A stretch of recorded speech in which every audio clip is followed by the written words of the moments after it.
Pa. Oy, live na ba tayo? Ayun, live na Ayun, tayo live na mga tayo. pre. Alright, what's up Kamusta? guys? Welcome to episode 39 of Tambayang, kung saan pag-usapan natin ngayon ang Marvel movie na Eternal. So guys, medyo sorry, na-late kami ng konti, nagkaroon kami ng konting technical difficulties as usual. Siyempre, pag mag-stream kami, laging biglang may technical difficulties. May mga ayaw makisama eh. May mga Ayaw makisama so, Facebook lagi. Okay, Facebook baka gusto mo na kami bigyan ng stars, baka lang. Anyway guys, kung gusto nyo kami bigyan ng stars, yung Gcash namin, message na kami, bibigyan na namin yung QR code sa inyo guys, since wala pa kaming stars. Good, so anyway, kamusta kayo boys? Ayos parang tayo na sa episode natin parang Thursday lang Thursday na. Oo nga eh. Oo nga, mabilis ka lang pala. Pero gago, hanggang ngayon, hindi pa rin makapaniwala na interview natin si Jano Gibbs, pre. Sobrang sinara episode na yun, sa totoo lang. Definitely a milestone yun, pare. At saka happy din ako na nag-enjoy sila sa episode natin. Sa show pala natin. Actually, nung sinabi nga ni Direk na na parang sa lahat ng press conference run nila, di ba? Kinilig ako doon, men. Sa atin daw yung may pinaka nag-enjoy. Akala mo puro katarantaduhan yung tanong ko, nag-enjoy. Nag-enjoy ba siya? Imagine mo yun. Diba? Puro kalokohan. Parang matalinong tanong lang doon sa inyong dalawa ni Migo eh. Sa akin, parang wala ka na tanong na maayos doon, pre. So, na-enjoy natin nakasama si Direk tsaka si Jano. Si Migo, sakto lang. Tangina ka ngayon kinukupal.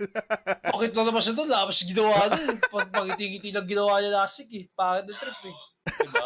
So, Oy, gusto ko lang mag-hi sa mga nauna dito sa mga early birds nating TGANG, pare. Dito si Rodel John, si JM. Dito naman si JM, ang ating regular.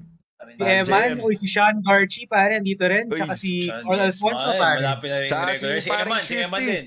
Paring Shifty. Basta pare, what's up? Salamat sa mamaya may advance screening kami ng Spider-Man. Si Eman, si paring Eman nag-stream niya ng pakanta-kanta niya. Yung makanta. Guys. Check out yung content niya. Songer. Magaling kumanta yan, Solid.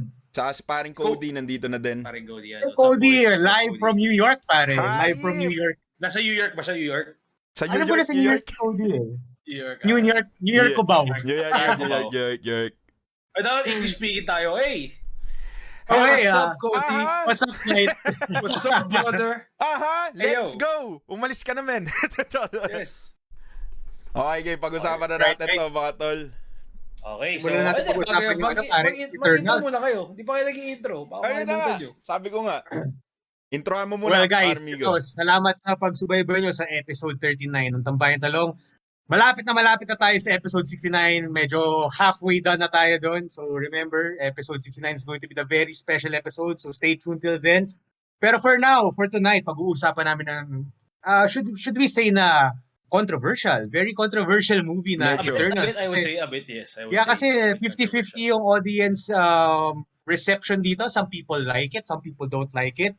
And we'll all talk about it tonight, and hopefully marinig natin yung parehong side. Kasi ako personally, I like the movie, pero hindi ako bulag. Like, even though nagustuhan ko yung movie, I see things na... Kung bulag ka, di mo mapanood yun. So, yun na nga parang I see the problems of the movie. Maybe ito yung mga nakita kong problems, yun yung nakita nilang problems na malaki. For me, it's not that of a big deal. Pero yun nga let's talk about it and maybe we can arrive at something constructive. Kasi I think that's the whole point of discussing movies. We want to get down to the truth. Alam mo yun, somewhat. So, yan pare. Kumbaga, malaman natin iba't ibang perspective natin. Ayan, may mga naglagay na yata nung nila, mga I guess hindi naman nila sa movies. No? Guys, dun sa mga tao hindi pa nakapanood nito, I doubt naman na spoiler episode pa to kasi so far, tagal na ito nasa market. It's been 3 weeks? Or I would say... wala na yung spoiler ban. Wala na. Pwede na natin pag-usapan yan ng libre. Spider-Man lang may spoiler ban, no? Spider-Man yan. Dami ko nakikita sa feed ko na bad trip, men. Pero yun na nga, mga tol. Ako naman si Vanders. Welcome sa episode 39 ng Tambayang Talong. Yun nga, pag-usapan natin The Eternals. Maraming... Gusto kong makita ko ano yung... Hindi ko gets kung bakit negative yung review dito actually. Hindi ko gets. So yun na yung una kong masasabi tungkol sa movie na to. Pero yun na nga, paring Wach, anong balak natin ngayong gabi? What's up? Ako naman si Wach. Ayun, like I said, pag-usapan natin ng Eternals and ayun. Tara, pasukin natin ng Eternals. Kamusta guys? Kamusta experience? Personally, kwento ko lang sa kanila. Dapat kahapon ko pinanood yung Eternals. So nag-book ako. Kwento mo to, pare. Nag-book ako online, men. Nag-book ako kasi meron bagong may SM malapit sa amin. So nag-book ako. Pagdating ko doon, confident pa ako. Book ako, di ba? Ang movie screening was 1:45. So dumating ako doon, mga 1 o'clock, nag-book ako. Kumain ako ng lunch. By the way, guys, first time ko nakakain ng Panda Express. Sa Kamusta? Pilipinas. I mean, even sa, well, I would say not bad, not good. Kung Sakto lang siya. kung hanap mo Chinese, like yung legit na Chinese, might as well go with a Chinese restaurant Yang Chow talaga. King B, yung mga ganun. Yung ano talaga, yung mga, basically yung mga Binondo restaurants talaga, or like yung mga pwede. Kila, King Chef, mga ganun. Pero I would say Watch, mas gusto ko yung ano, pare. Hawker Chan's and Panda Express. I would Hawker say. Chan yung may Flavor-wise. Michelin star. Yes. Yeah, masarap. Masarap Flavor-wise, siya. mas gusto ko, yeah. Tsaka mas gusto, parang kung mas gusto ko yung choices doon. Kasi di ba meron yung ano siya parang asado, roast duck. Yun, di ba yun yung pagpipilian mo doon? Yung basically cold cuts. Yung mga the cold cuts, di ba? So, mas choice ko yun. Legit. I mean, here, if you're... Parang Americanized okay, man. Chinese food kasi yun. Yeah! It's basically American Chinese. Kung ano yung Chowking sa atin, yun yung Panda Express sa US. Parang ganun siya eh. Hindi siya talaga Chinese food. Gets? Yeah. Pero medyo ano rin siya, medyo pricey din siya. Yung kinain ko parang almost 400. I would say yung patalo doon sa Panda Express is the price. I think it's too pricey. Parang dito sa kung doon ka kasi sa States parang sobrang mura sa States. Mura siya. Sobrang dami. Dito layo. Dito like, yung serving size siya yung price malayo. Yes, exactly. So, ayun. Anyway, So guys, kumain ako Panda Express, andun. Pagdating ng 1:45, nagpunta ako dun sa sinihan. Pinakita ko yung ticket ko, sabi sa akin, sir, bukas pa yan. Putain na! So, ano nangyari, yung nanood ako dapat kahapon Monday, nangyari kanina ko lang din sa Pinoy. So yun, ayun, nakwento ko lang sa inyo guys. Dahil, Nakwento yung mga epic fail ni Wach. So sobrang gigil ako kagabi, pero okay lang naman. Nakatapos tayo. Parang na yun, tokpong ka na, pero wala. wala eh. Alam mo, anong ko na eh, laban ka na. Tama. Gigigil ka na eh.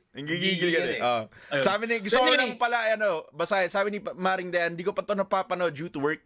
Can this be watched online? Lalabas siya sa Disney Plus sa January 12 yata. So, abangan nyo na lang sa Disney Plus. It can be watched online there.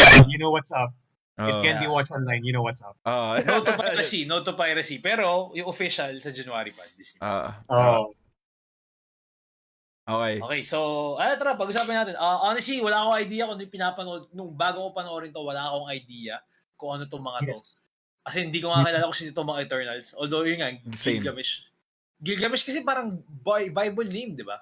Even si Icarus, mga Bible name siya eh. So, not really Bible si Icarus, pero part of I think Greek mythology. Icarus. Sorry. Masyado sa sun. Yeah. Yes. Tapos si Athena naman, I think Greek mythology din siya. Goddess. Goddess. So, yeah, I think they all borrowed from previous mythologies ng mundo. I think that's the whole point of their names, I think. Yeah. Although, ano pa yung speedster? The Flash. Makasa. Si The Flash. Ano pa niya?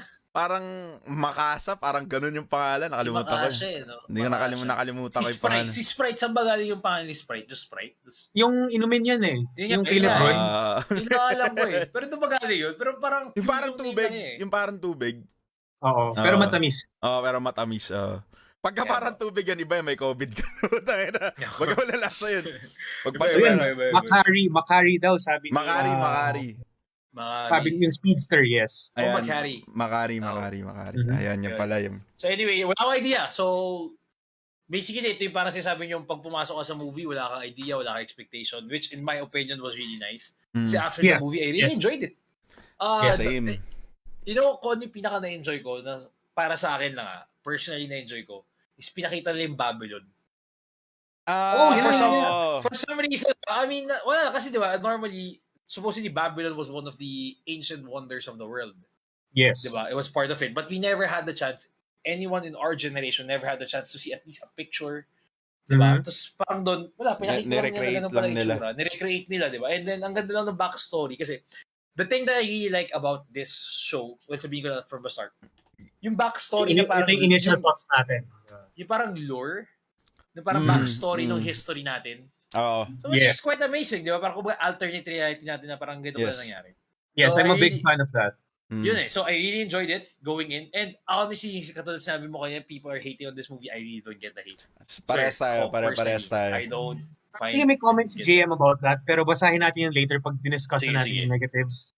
Kasi maganda yung point niya, and I see his point talaga. Very valid yung sinasabi niya. Kasi nakita ko rin to eh. Pero yeah, let's touch on it later. Pero yeah, right now, let's talk about yung initial thoughts natin sa movie muna. Okay, So, go. yeah, I think yung sa akin, pareho tayo watch eh. Even though na meron akong, should we say, background sa comic book lore. Pero in terms of Eternals, I very know, alam mo yun, little about them at all. Kasi, I guess you can say I'm a casual comic book fan before. Hindi talaga ako nag-dive deep into this much, what do you call this?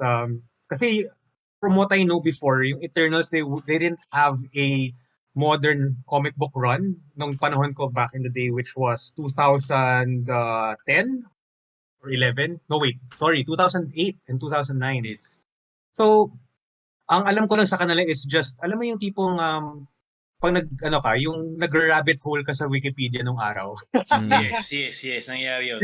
Yun lang yung alam ko sa kanila na before. Yung comic books basically sa Wikipedia. Yeah. Parang online history lang alam ko sa Eternal. So I know very little about the IP. And yeah, pareho tayong experience going in Eternals.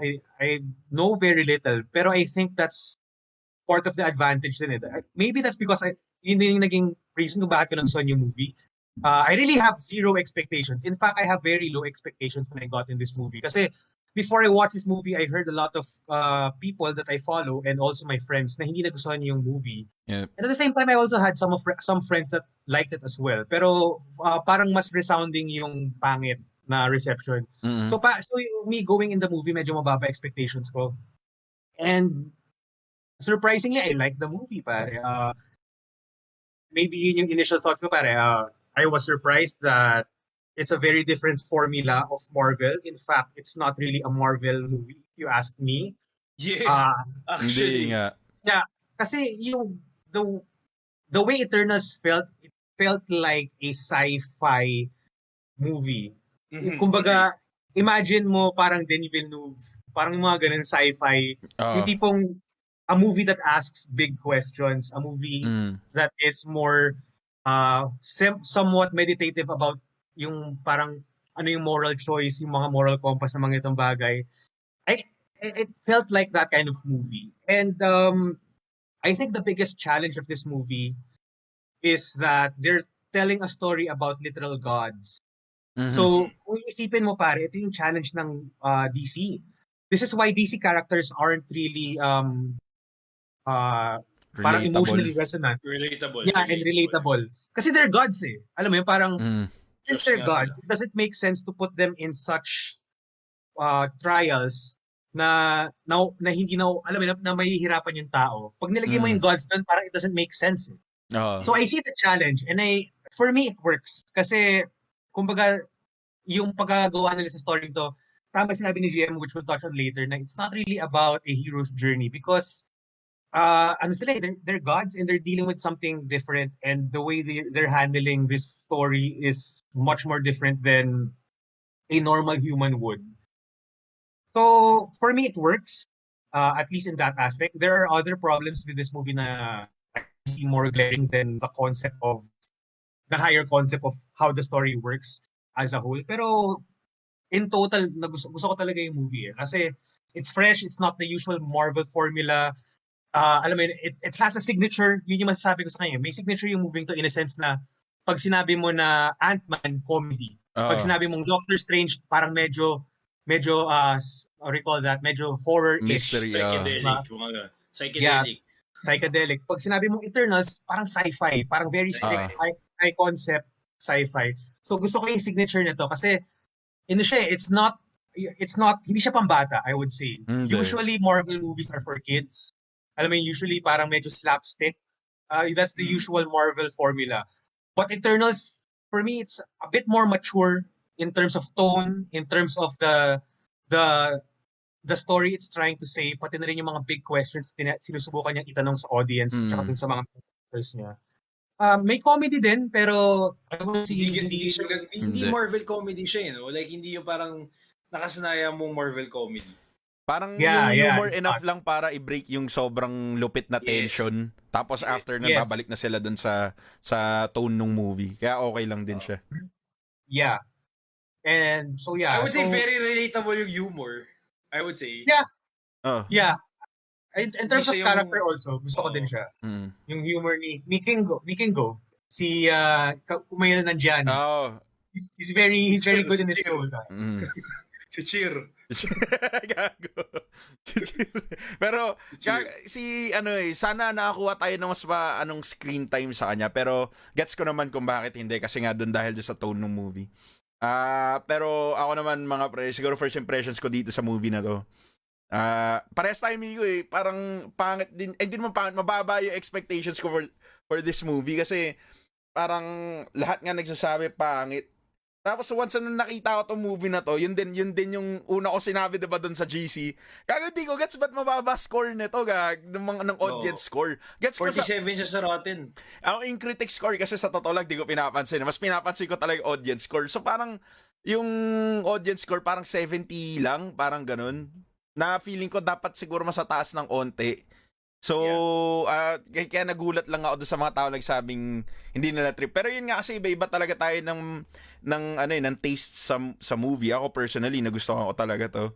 At the same time, yun nga yung sinabi ni Migo, hindi siya pambata. Kasi may mga tanong doon na, for example, di ba parang ang tanong nila kung dapat pababuhayin yung human race. Yun yung mga tanong na hindi mo pwede itanong Yes. sa bata, man. Yeah.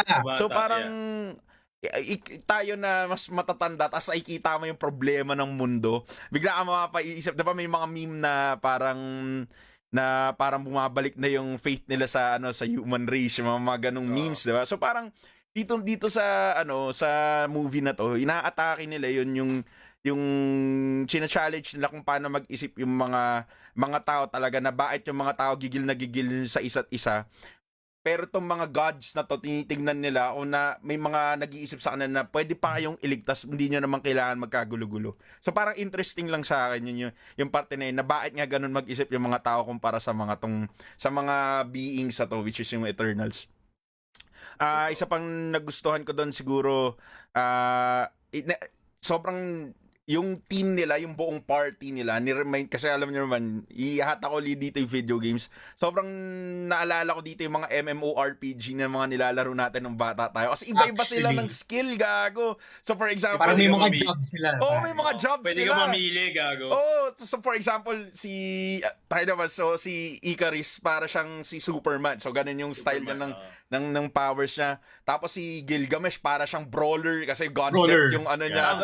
So parang ang lupit. Tapos si Angelina Jolie, parang DPS na Parang assassin siya, no? Siya yung warrior, diba? Yeah. DPS siya na Yung high Aji. Oo, high Aji. Kumbaga, assassin sa Ragna. Tapos si Kingo, siya yung gunslinger sa Ragna. Sobrang... Si Ajax, siya yung support. kasi siya yung nag-heal. Siya yung nag-heal.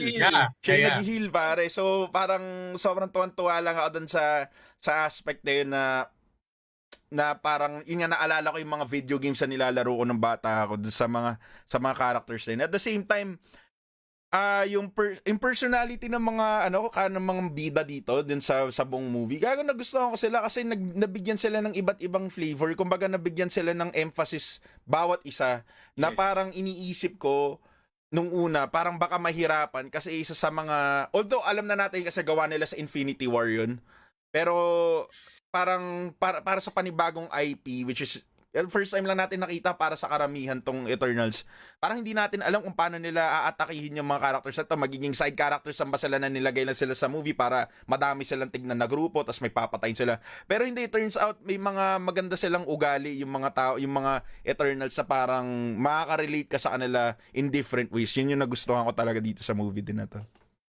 Yes. Saka speaking of characters, I would say, lahat sila nabigyan ng time to shine.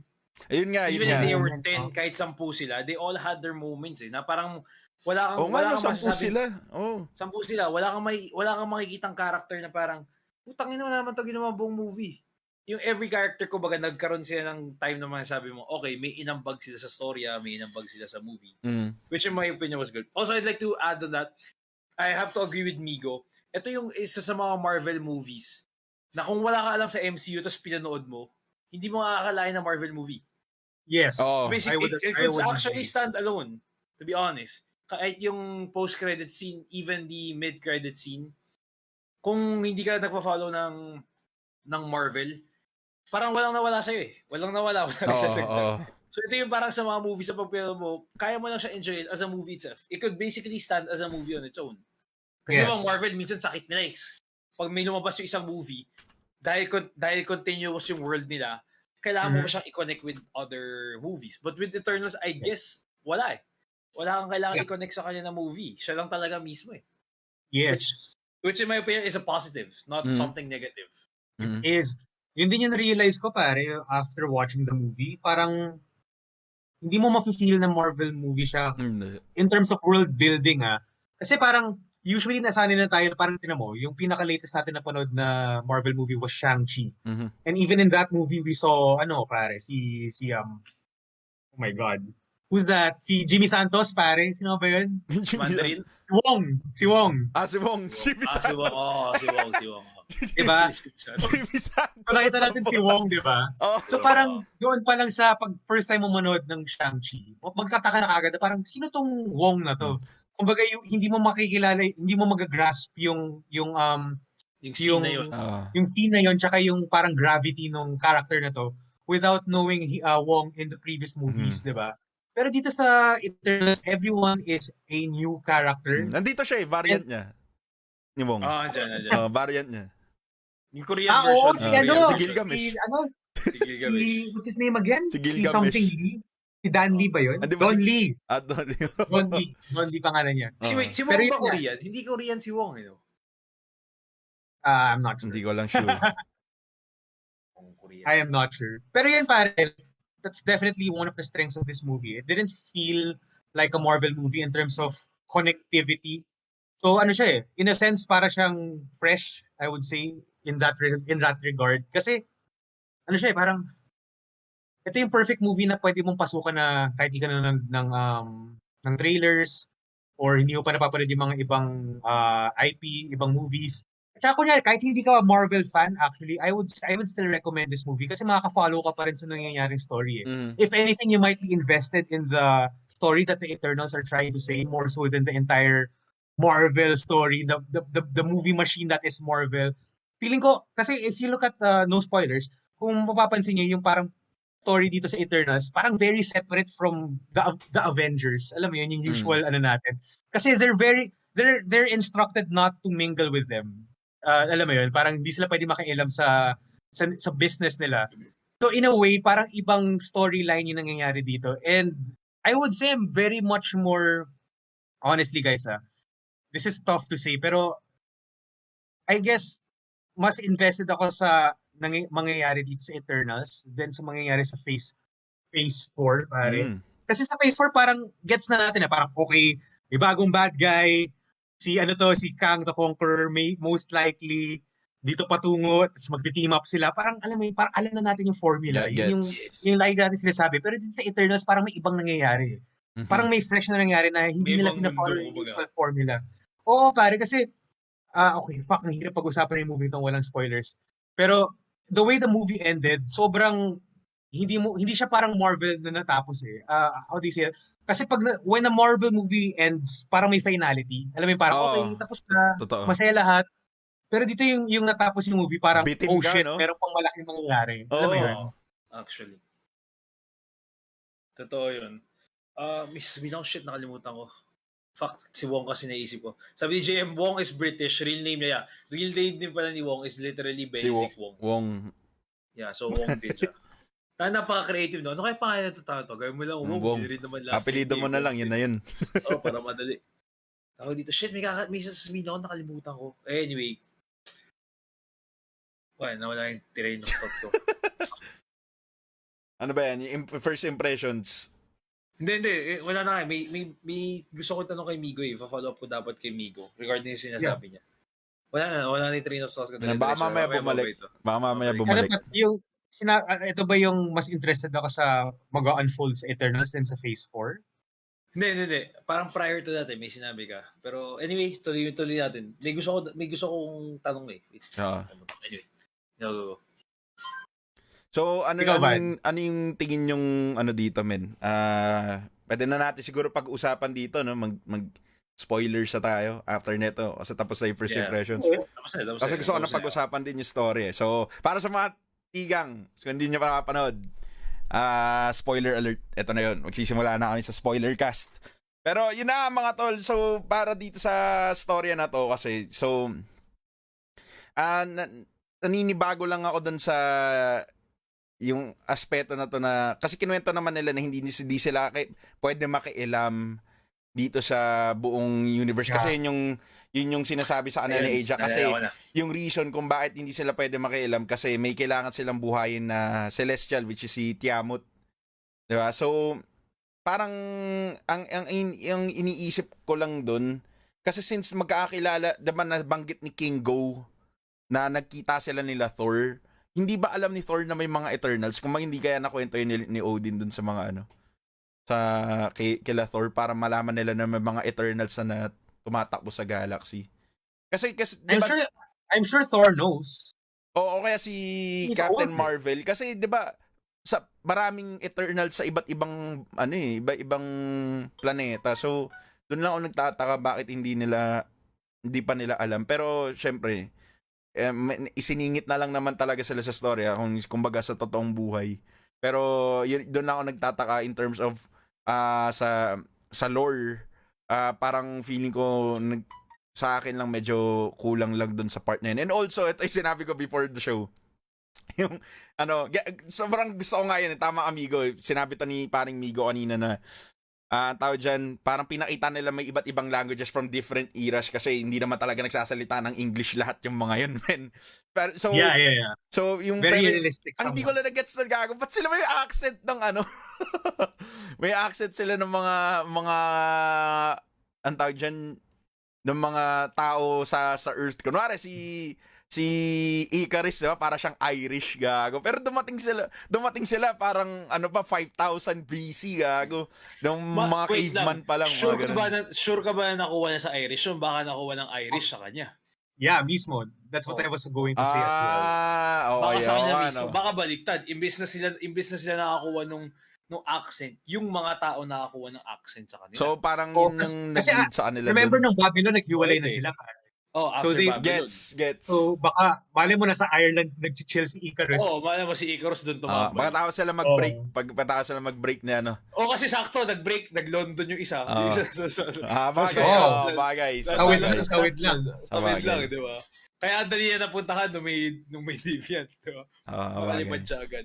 Nabagay. So dito naalala ko na sinabi ko, one of the good things pa na nagustuhan ko rin dito, ang bilis na ng pagkaka-explain nila regarding kung ba't wala sila dun sa Avenger scenes. Alam mo yun, parang hindi nila masyadong in-expound na in a sense sa parang, kasi feeling ko nung pinapanood to, i-explain na yun. Kasi di ba dun sa parang trailer, yun yung sinasabi nila. Parang pinapalabas nila, parang i-explain dun kung ba't hindi sila nagjo-join. So I was expecting na magda-dive in sila. Pero actually nakatulong in my opinion sa storya na hindi nila masyadong ginawang dramatic yun or dive in. Or wala silang busy ginawang story talaga doon. So parang nangyari, literal na talagang pinabayaan lang nila. It basically just goes to show na parang ganun lang. Pero pare, this is part of the mission. Pero yung moral, yung parang moral lesson or whatever, yung parang, the big moral arcing story of the movie is that these Eternals are here on Earth, at least originally, yung original mission nila, akala nila na they're here to improve humanity, to make sure human evolves in their greatest potential.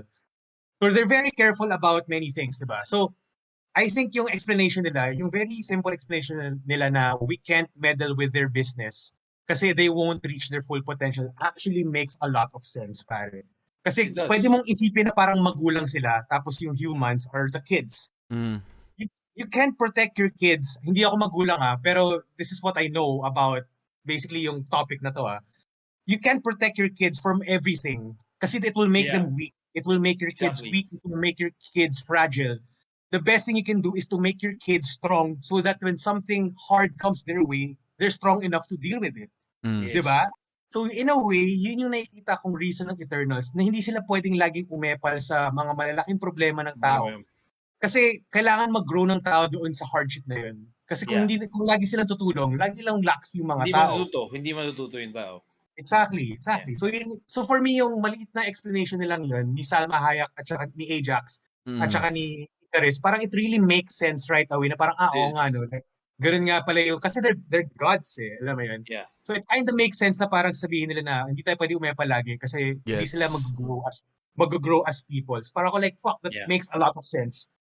So yeah, anyway. Pero yung iniisip ko doon, pare, kasi isa sa mga reasons kung bakit nila hindi sila nakikialam kasi ayaw nila, kasi since nakita na nila na ganun yung human race, na nagkagulo-gulo sila, madaming mamamatay, kailangan nila yung population para mag-feed off doon si Tiamut, di ba?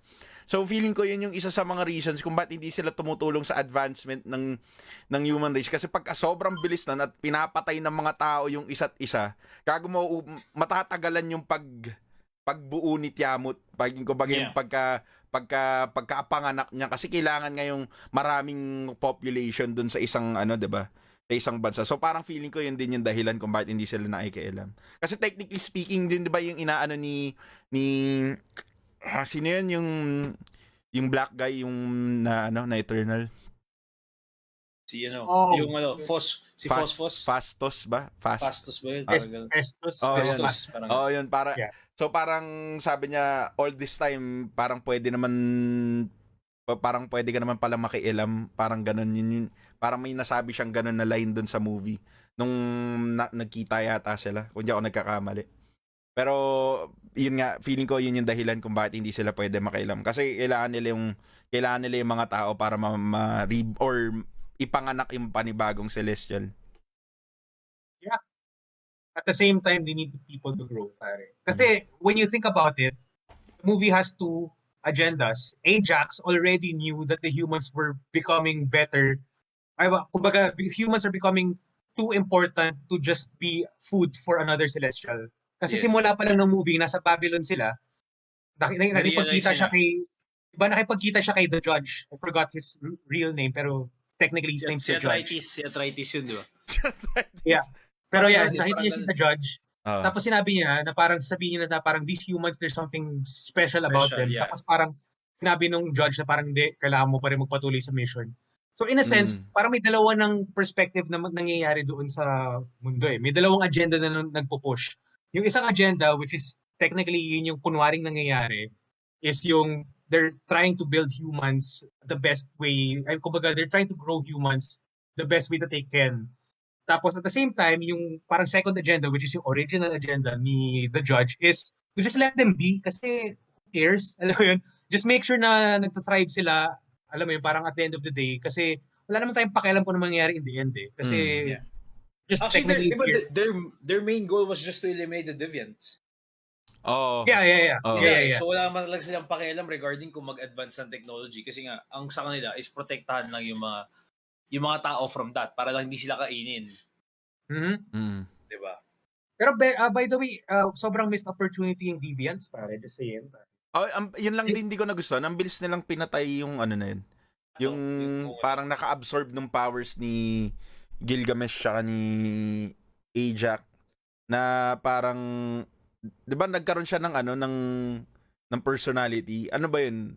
Hindi ko nag-gets yun eh. Parang 'di ba sa dulo kasi no, naglaban si Angelina Jolie, si Athena, tsaka yung Deviant na yun. Parang lumalabas yung memories nila Gilgamesh. So ano nga ba? So ano nga ba talaga yung ugali nun? Naging sentient nga ba talaga tong yung Deviant na to, or parang inaano niya lang yung memories nung naging sentient siya? I think that's a missed opportunity, pare. Kasi if you ask me, I think lumabo yung story yung ginawa nila yun. Honestly. Actually. Kumbaga, gets ko yung sinusubukan nilang gawin. They're trying to make this movie a bit more smarter than it should have been. Parang yun yung vibe na parang, we're all tools of a god. So we're all fucked at the end of the day. Parang, I get it. Pero I think it's a missed opportunity na ginawa nila na merong parang, shall we say, a prime deviant kasi na-absorb niya yung dalawang celestial.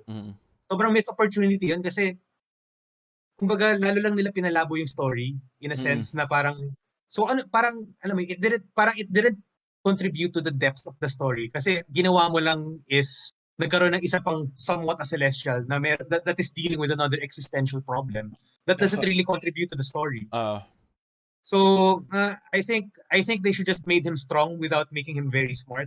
That's my opinion. gets. Although I respect the choice, I respect the risk na Parang, ginawa nilang yun. parang Ultron I just think it didn't work. yung pangyayari dun sa Itsura ano niya. no? Actually, Ultron din yung Parang itsura niya. Ultron yung naalala ko sa kanya eh. Pero yung yung dating niya kasi na kung paano, although hindi sila pareha sa motive si Ultron, pero yung parang yung dating ng kung paano sila tawag dyan nabuhay, parang ganun eh, parang si Ultron eh. I think yung motive ni Prime Deviant is to just kill the Celestials. I'm sorry, the Eternals. Eternals. Yeah, so parang, alam mo yun, parang kailangan pa ba natin yun sa movie? Oo. Well, I just think it didn't, alam mo yun, parang yun yung naging ano na eh, tipong nagluluto ka ng sinigang, okay na yung recipe, tapos bigla na lang, tara pare, lagyan natin to ng peanut butter, baka gumanda. Parang hindi! Hindi yun! Alam mo yun? You're adding too much ingredients to the already good ingredient na binubuo mo eh. That's what I feel about that twist, pare. Gets. Feeling ko nilagay lang na yun para magkaroon ng magandang action scene si Angelina Jolie. Well, They could have done that without making him smart.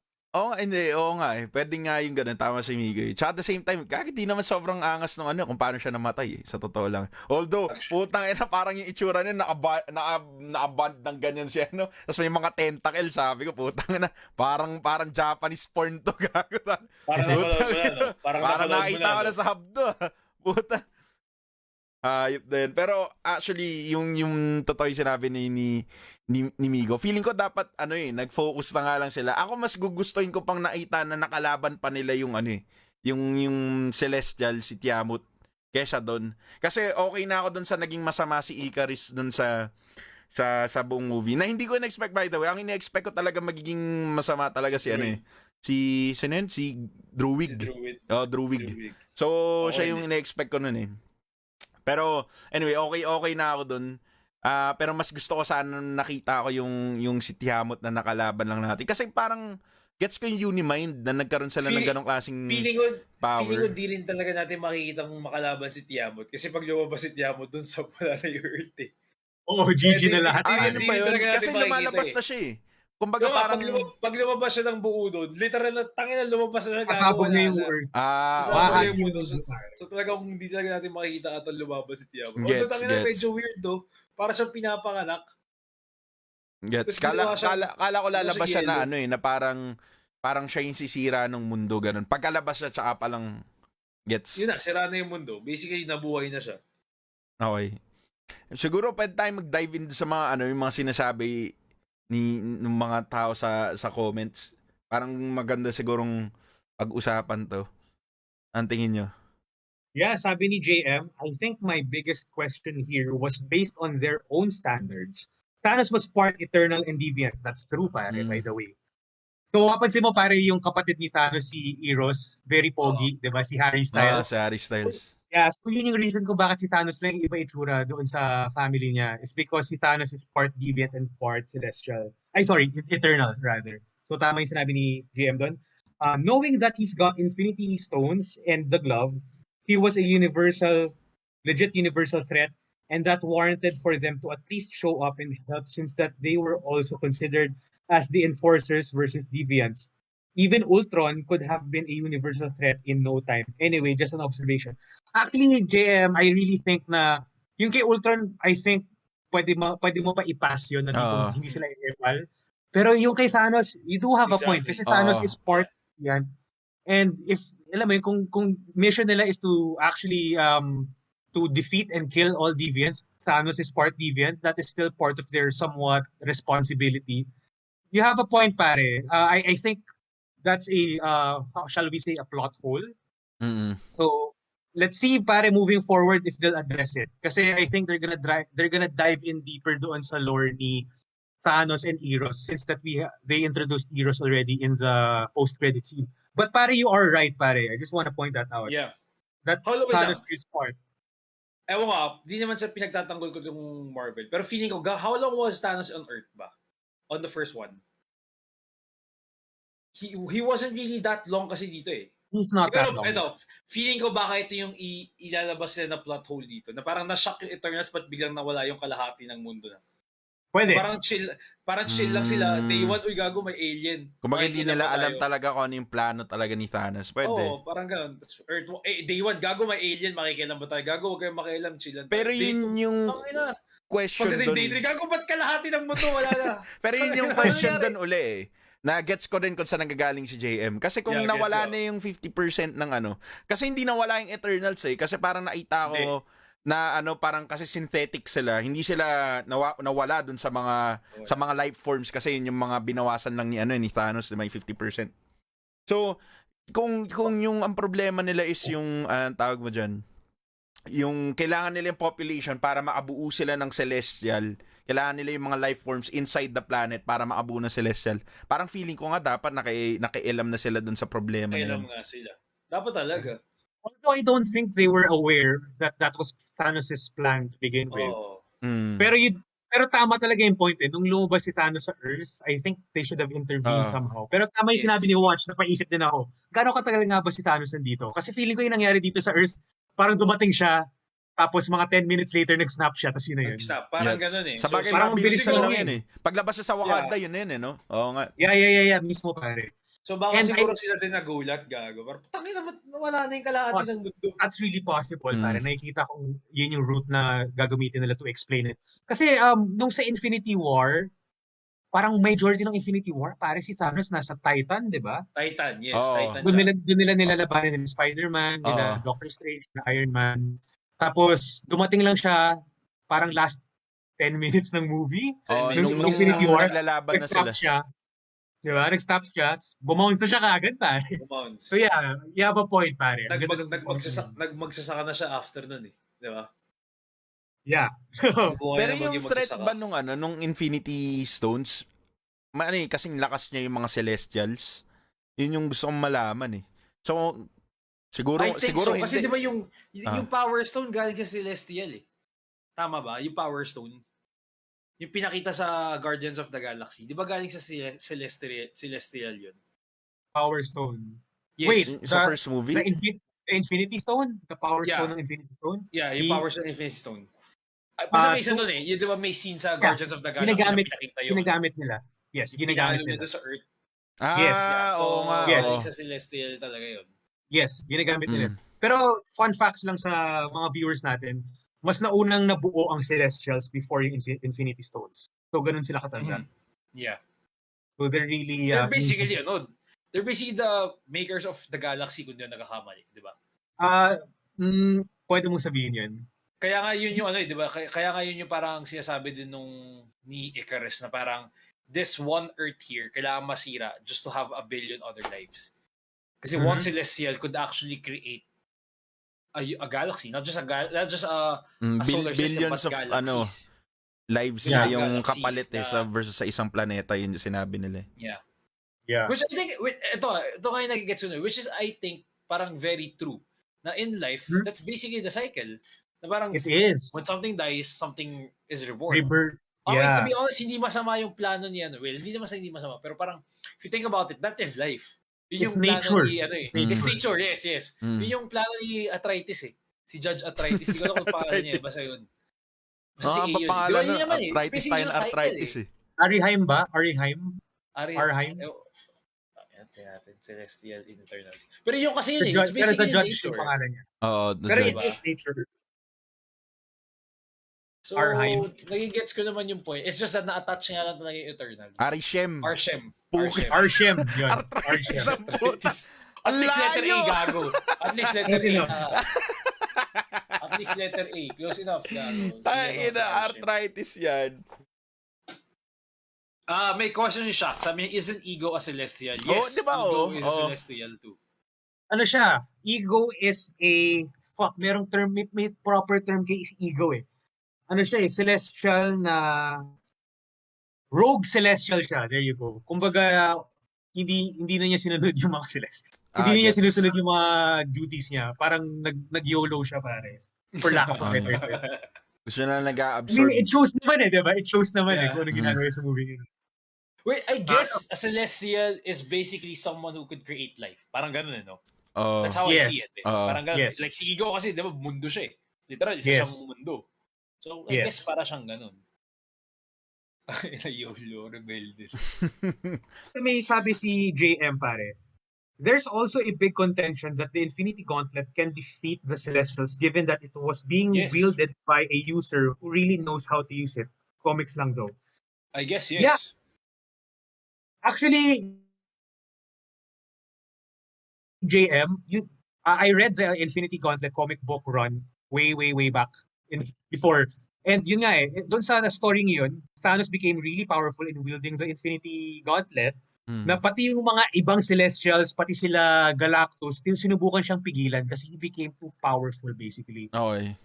So, since na hindi umepal sila dito sa MCU, it gives me a hint na Thanos with the Infinity Gauntlet here in MCU is not that strong as Thanos in the comic book wielding the Comics, yeah. Infinity Gauntlet. Mhm. Kasi, ewan ko, kasi I don't know, if Thanos was that strong in MCU, kung paano siya dun sa comic books wielding the Infinity Gauntlet, you can say na dapat lumabas yung Celestials kasi it would be, kumbaga, at jeopardy yung existence nila. Yeah. So, Yes. dito hindi sila umepal. So, maybe something. Or maybe you can say na Thanos dito sa MCU had a more simple Plan. goal. Oo. Yeah, oo. plan. Kasi yung habol niya, living beings lang eh. So, hindi kasama yung gods. Mm. Alam mo yun? Parang hindi kasama ayaw yung niya mga... Ayaw niya naman. Tsaka- Hindi, pero sa bagay, nagpe-play God siya eh. May God complex nga yung hayop na yun kaya siya ganun. Pero, Well, yeah. He's Pero the demigod. oo. At Pero the end kasi of the ang... day, sinira din niya yung Gauntlet eh. Oh, So, hindi baka kasi ayaw ang niya so much motivations niya, ang root ng motivations niya is yung Titan. Kasi nasira yung Titan, nagkagulo-gulo yung Titan dahil sa resources din. So yun yung dahilan kung bakit niya ginagawa niya dun sa Infinity War tsaka sa Endgame. Yeah.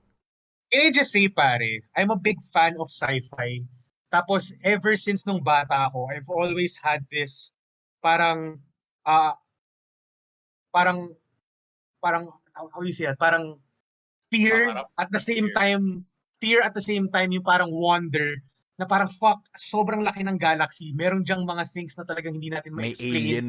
Yeah, In exactly. terms of Totoo naman size. yun In eh. terms of size, Kaya doon ako takot eh. Kaya ako takot sa dagat, pare. Kasi alam kong may mga bagay doon na hindi ko nakikita na mas malaki pa sa mga bus, sa mga auto. Oo. So yun yung fear ko at the same time yun yung wonder ko. So sobrang, yung experience ko watching the movie, yung nakita ko yung si Judge, yung tayo na doon sa banda ending, yung nakita mo yung ulo niya, Oo. tapos nandun siya sa earth.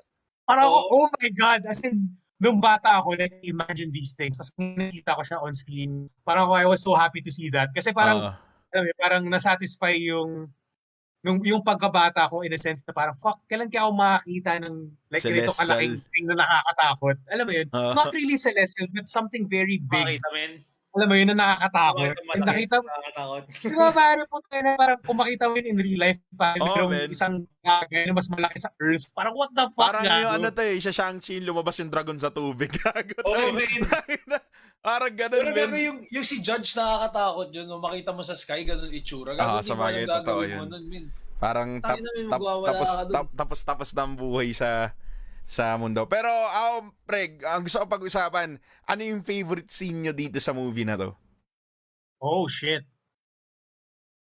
Favorite scene ko yung namatay si Gilgamesh. Not because I don't like him, but because I think that's the best performance that we got in the entire movie. Ni Angelina I agree. Jolie. I 100% agree. Yeah.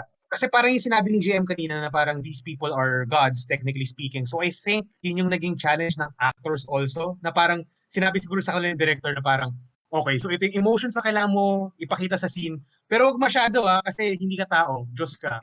So I think actors had a problem trying to convey human emotions when they're trying to play a non-human character.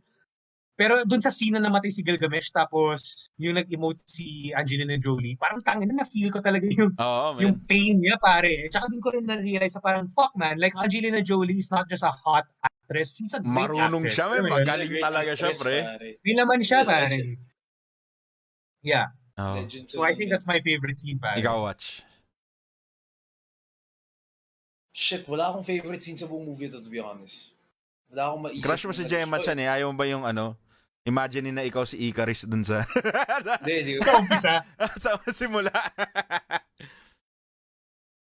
Honestly, I mean, I like the movie, pero yung masasabi mo parang iconic sa akin na scene. Siguro ito. Siguro yung nag-aaway si Flash, pati si Icarus. Sa dulo. Yun, I would say yun yung lang. fight scene, gaga sa Yung fight rustic scene. din. I think it's a very Flash move yung ginagawa niya, yung pabalik-balik siya. Gaga sa rustic ganun actually. Yeah, I guess yun ang naisip ko na parang favorite scene ko so far. Ikaw, Ban? Actually, yun din sasabihin ko yung kay Wach, yun yung favorite ko yung Flash. Kasi, yung yung feeling na, ito yung gusto ko makita sa DC kasi, if ever ilabas na nila yung Injustice na type na movie na live adaptation, gusto ko makita na ganun kalakas si Flash. Isipin mo yung, puta parang, tawag dito, yung kinukombo siya mid-air or sa, habang tumatakbo si, yung speedster na Eternal. Tapos yung nandun sa pader si Icarus, tapos binabalik-balikan lang siya ng suntok doon yan. Sobrang bangis nung scene na yun, pare. Sobrang tuwan-tuwa ako doon. Sobrang galing nung animation doon. I would say though, pare, yung pinaka-iconic na scene sa movie to is yung unang beses natin nakita yung mga Celestials. I would never thought that we'd see Celestials, pare. Honestly, yung first time na lumabas yung Marvel movies noong 2008 or 9, parang nakita ko na gumagawa sila ng mundo nun di ba? 2008 to 2011. Doon na yung unang run ng movies ng Avengers 1 So I never thought na aabot tayo sa MCU movies na tatalakayin natin yung Celestials. Yes. Alam mo, kasi tangina pare, they're so grand. They're so big. Alam mo, parang it takes a lot of money and time to make that effect or yung CGI na yun to look very realistic. And also at the same time, parang it's hard to do it convincingly. Kasi, di ba, unlike sa comic books, pwede mo lang i-drawings, parang ikaw, imagination mo na yung magdadala. Pero dito sa movie, kailangan talaga, it needs to be visually convincing for you to feel its seriousness or its epicness. So, tanga na pare, for me, yun yung iconic scene or image dito sa movie to, is seeing yung end of the movie, yung nakita natin si what's his name? Arshem. Nakita natin si Arshem, the judge, na talagang nandun sa Earth. Kasi pare, that's, alam mo, parang it's one of my fear and fantasy. Kasi mahilig ako sa mga gayang parang cosmic horror Kaya mahilig ako sa sci-fi, kaya mahilig ako sa space. Kasi meron akong parang fear and fascination with yung parang, yung mga weird things sa space na sobrang mas malaki pa, bigger than what we can imagine. So now that we can finally see them on screen convincingly with really competent people in charge in doing the effects, sobrang saya ko. Kasi, pare, alam mo, I think dito sa panahon natin na maraming CGI, these things can go parang undercredited, if that's the right word. Kumbaga na-spoil na sa CGI alam mo yun. Kumbaga na-spoil na tayo sa good shit So I think simple things such as this na may pinapakita silang mga malalaking out of this world beings na mukhang totoo is really underrated, alam mo yun, so to say. So for me, that's kind of an epic thing, especially for me personally. I'm a fan of this kind of, shall we say, fascination ng very parang dark cosmic horror na feel. So yeah, I like that. So in terms of characters, pare, sinong tingin yung gusto nyo? Ako, natripan ko dun si Fastos So, kasi parang siya na yung tipo ng tao na... Medyo ka sa kanya. Pwede mo siya i-play. Siya na yung tipo na God na parang isipin mo na sinukuan niya na yung human race. Tapos parang dahil nagkaroon siya, nakabuo siya ng relationship sa, ang tawag dyan, sa isang yung husband niya nga dun sa movie. At the same time, yung nagkaroon sila ng family, nagkaroon siya ng anak. Parang nakikita niya na hindi yung...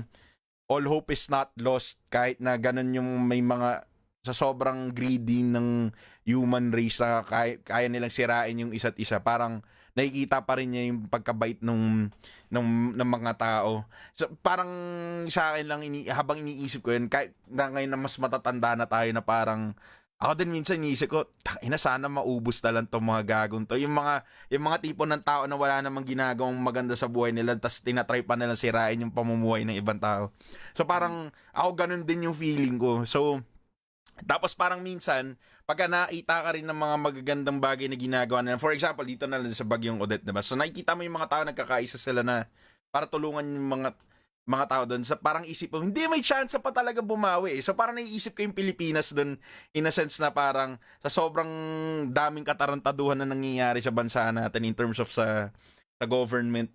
Parang ako nakaka-relate ako doon na parang minsan ayaw mo mawalan ng hope na pwede pa maging okay yung buhay ng tao. Pero at the same time, bigla kang tatamaan na, tangina, parang wala nang pag-asa lahat ng tao dito. Parang paulit-ulit na lang to. So parang pinaka na-relate ako sa kanya, kaya siya yung pinaka nagustuhan ko.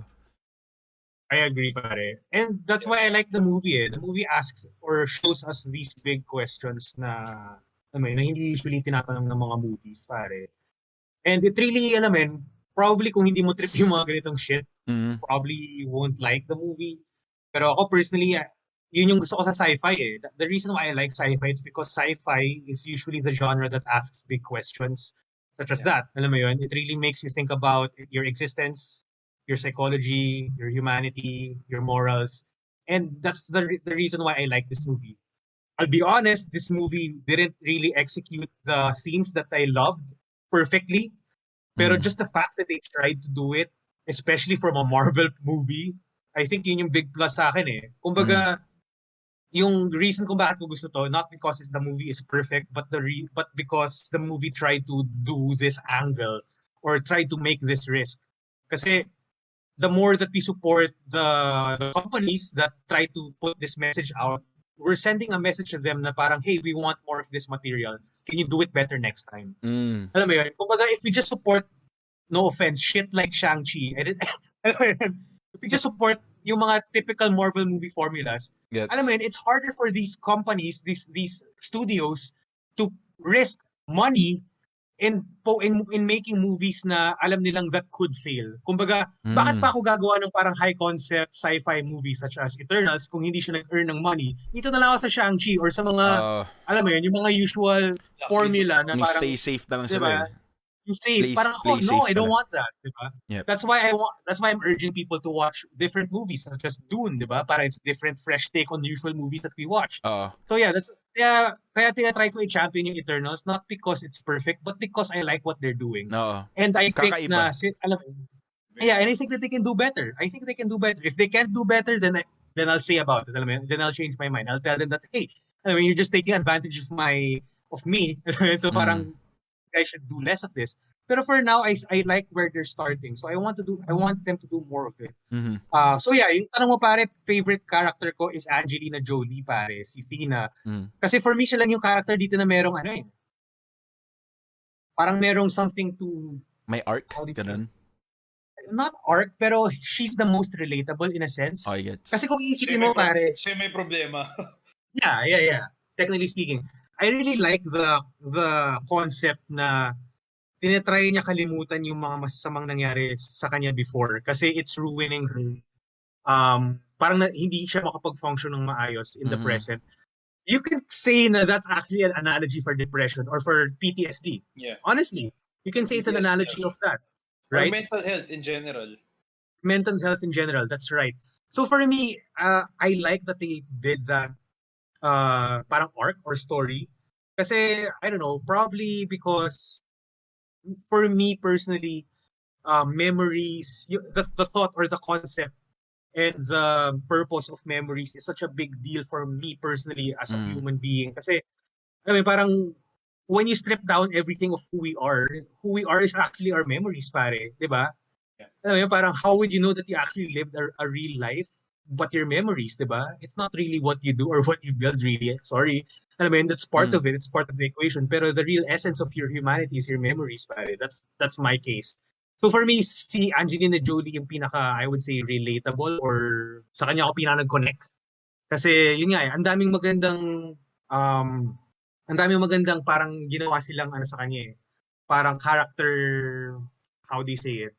Marami silang magandang ginawa for her character, I would say. Kaya ako siya gusto.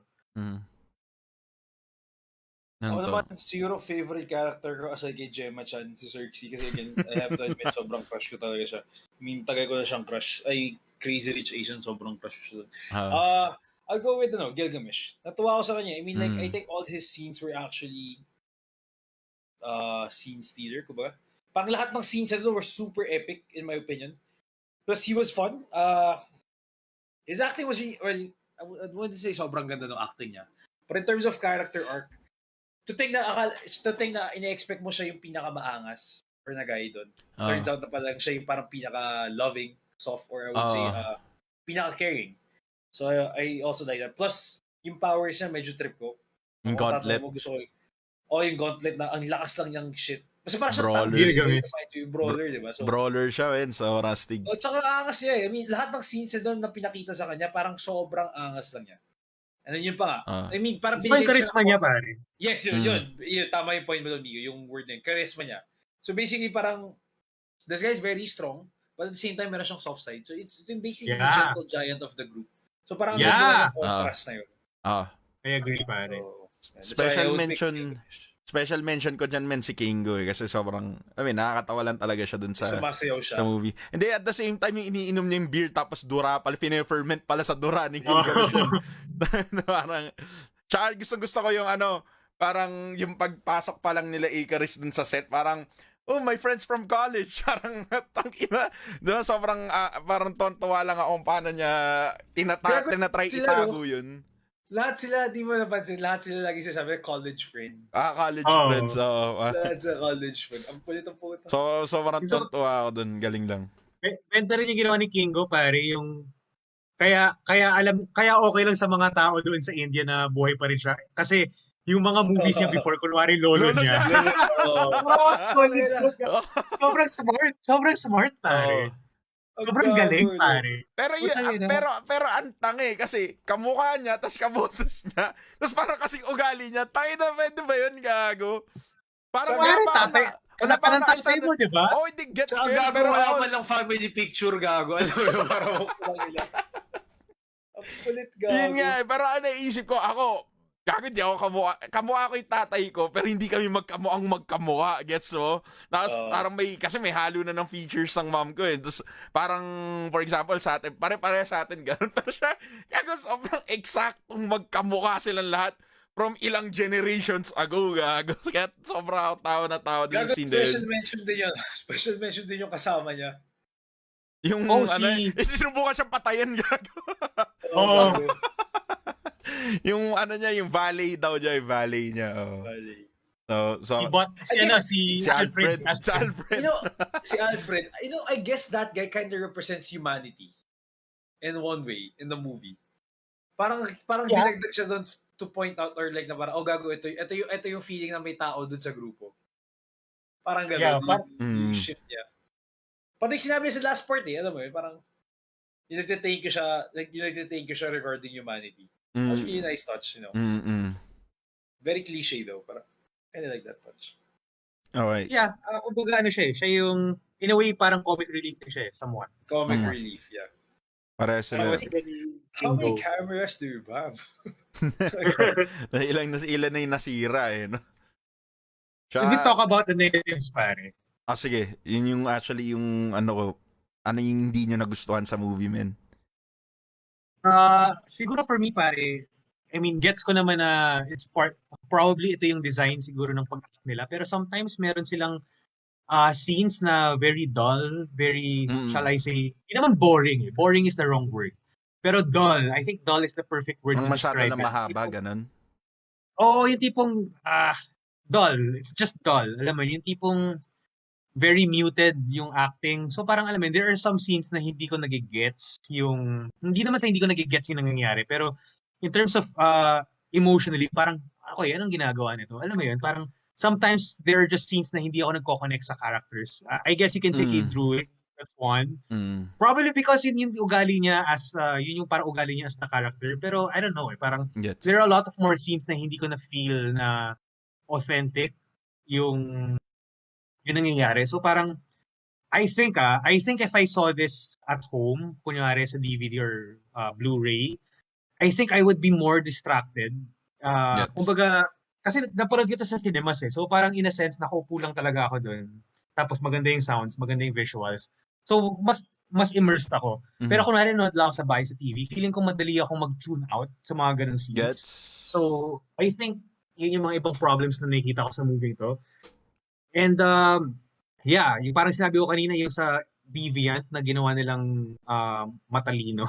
I think they're just parang overreach sila dun eh. They're adding too much elements in an already good recipe, shall we say. Gets.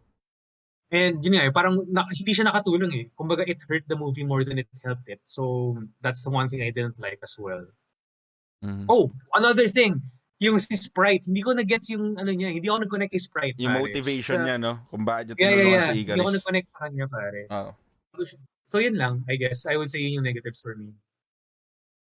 Pero dun sa kay Sprite, hindi ko siya sobrang gets. Parang naiinis din ako sa kanya. Pero at the same time, siguro parang na lang yun, nag-stem sa jealousy kasi nga, hindi niya ma-experience yung mga na-experience silang lahat kasi yun nga tingin sa kanya bata all throughout buhay Bata niya. talaga siya, technically. Oo.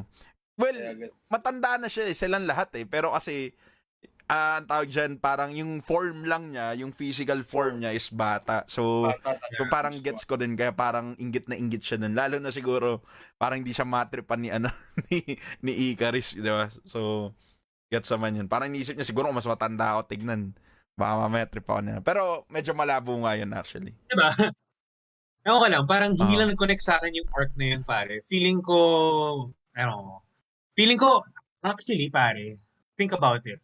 Siguro kung tinanggal natin si Sprite, at saka magtanggal pa tayo ng isang character, feeling ko mas magiging okay yung movie. Kasi mas magkakaroon tayo ng screen time sa mga ibang characters. Gets. So mas makikilala natin sila more. Alam mo yun? Gets. Kasi feeling ko isa rin sa problem ng movie, no? Parang ang hirap mag-connect sa mga characters. Somewhat. Kasi pinaka-nag-connect lang talaga ako dito kay Angelina Jolie at kay Gilgamesh for me. Gets. Sa kanila ako pinaka-nag-attach Yung kay Gemma Chan, parang okay, I get your intentions, pero connection for me, parang not really. Gets. I mean, si Icarus, lalo na si Icarus, parang ako like, tangina mo, you're just a Boy Scout. Alam mo yun, fuck you. Ito, with Icarus, it proves a point, Superman is boring. So, yun yung sabi ko. It kind of proves a point that Superman is boring. That's why I love Man of Steel, because that movie was not boring. Mm-hmm. Oh, yeah. Well, isa-iba to eh. Pero kasi iba si Superman kay Icarus eh. In terms of powers, oo. Pero, kasi in terms of depth, meron din talagang character tangina sa ilang years na, 70, 60 years na nandyan si Superman. May mga storya siyang okay. Pero gets kayo sinasabi mo, Migo, na tawag mo dyan, yung characters. Pero ako personally, kasi parang natuwa na ako eh. Parang hindi ko na sobrang kailangan sila sobrang makilala. Parang enough na sa akin yung parang nabigay sa akin na nagkaroon sila ng iba't ibang personality tsaka kung ano yung klase sila para masabi ko na gusto ko sila. Parang kaya natuwa na ako sa kanila doon. Pero totoo yun, parang bilang lang talaga yung magkakaroon ka ng attachment doon sa mga characters na yun. Parang siguro ang iniisip ko lang doon, at least hindi sila tinapon na characters na parang wala lang silang kwenta, hindi sila binigyan talaga na personality. Ganun yung iniisip ko sa kanila. Pero nag-agree ako doon sa... Pero pag-usapan mo natin yung Far From Home, pare. No. Joke. Pero, wag na natin pag-usapan. Ay, No Way Home, Far From Home. No Way Home. Wag na natin pag-usapan yan, men. Maalat next yan. Next year na. Next year. Maalat yan. Di ko pa nakapanood. Pero, nakakuha na advance screening yung dalawa eh. Ako wala pa eh. So, pero siguro in terms of hindi nagustuhan dito sa movie na to, siguro yung final confrontation, yung boss fight, hindi ko nagustuhan. Yes. Yun yung pinaka-Marvel feels sa buong movie, which I don't like. Kasi, parang ang bilis eh. Nagustuhan ko na yung laban ni yung speedster nga, tsaka ni Icarus, sobrang bangis nun. Yeah. Pero at the same time, kung paano nila tinalo yung si Tiamut. Tsaka, tapos tsaka nung nakita ni Icarus parang sobrang cheesy lang nun sa akin. Na parang mahal ko pa pala to, hindi ko na siya papatayin, tangin, hindi ko na itutuloy. Pero putang ina doon sa simula nung pag-turn niya doon sa movie nung inexplain na hindi susundin natin yung gusto ng Celestial. putang ina mo, hindi mo naisip yan nung simula pa lang. Ang tagal na nun ng mga pangyayari sa movie, tas na nakita mo siyang umiiyak, tsaka mo siya titigilan. Parang nalabuan lang ako doon. Yun Tapos yung hindi ko... lumipat siya sa... Tapos lumipat siya muna sa sun. Sabi ko, sa sobrang dedicated. Akala ko nilipat siya sa ibang Yung planeta eh. Ako rin Yun eh. nga din iniisip ko eh. Pero sa sobrang tanga gago, na by the way, yung isa sa mga parang hindi nga pambatang themes ito, nag-suicide siya gago. Nagpakamatay siya. Tapos parang gusto niya, parang gusto niya na lang patunayan yung storya na ginawa ni ng pangalan na ito, ni Sprite. Ni Sprite.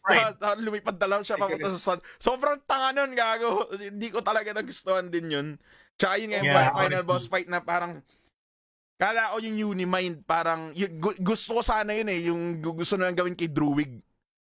Pero yung gusto nilang i-control yung utak ni Tiamut, 'di ba? Yun yung gusto nilang gawin. Tapos napigilan nung basically nung natadyakan siya, nung tinamaan siya nung laser ni Icarus. Tapos sa dulo nung nagkaroon ng Unimind, finreeze lang nila si Tiamut.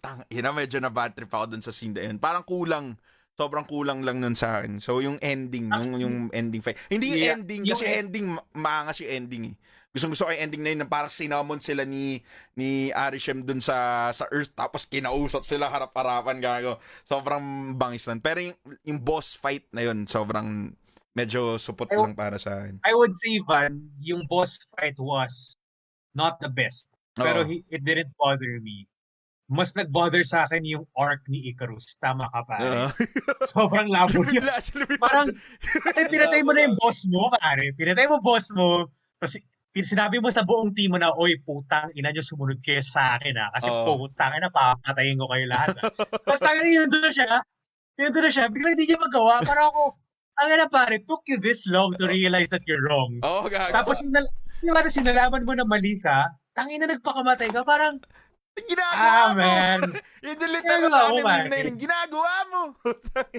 I really didn't like that. I think, for me, pare, hindi ko alam, napapansin niyo ba to, pare? Marvel has this really weird habit of making their third act very formulaic in a sense that it makes the entire movie bad. Alam mo yun, parang, ako personally, I know you guys like the third act or the last part ng Shang-Chi.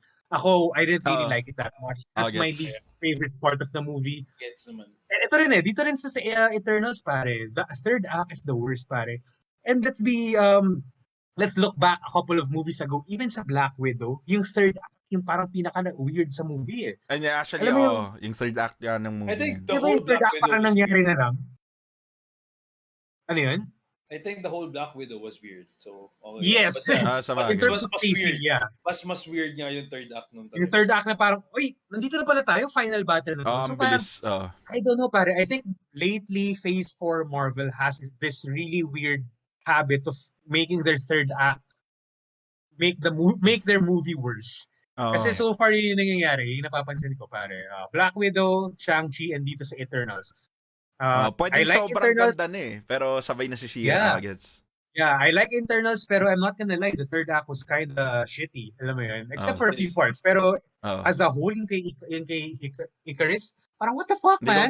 Hindi ko gets kung bakit siya. Gets ko na nalungkot ka na parang, tangina, nasaktan ko yung mahal ko sa buong buhay ko. Oo.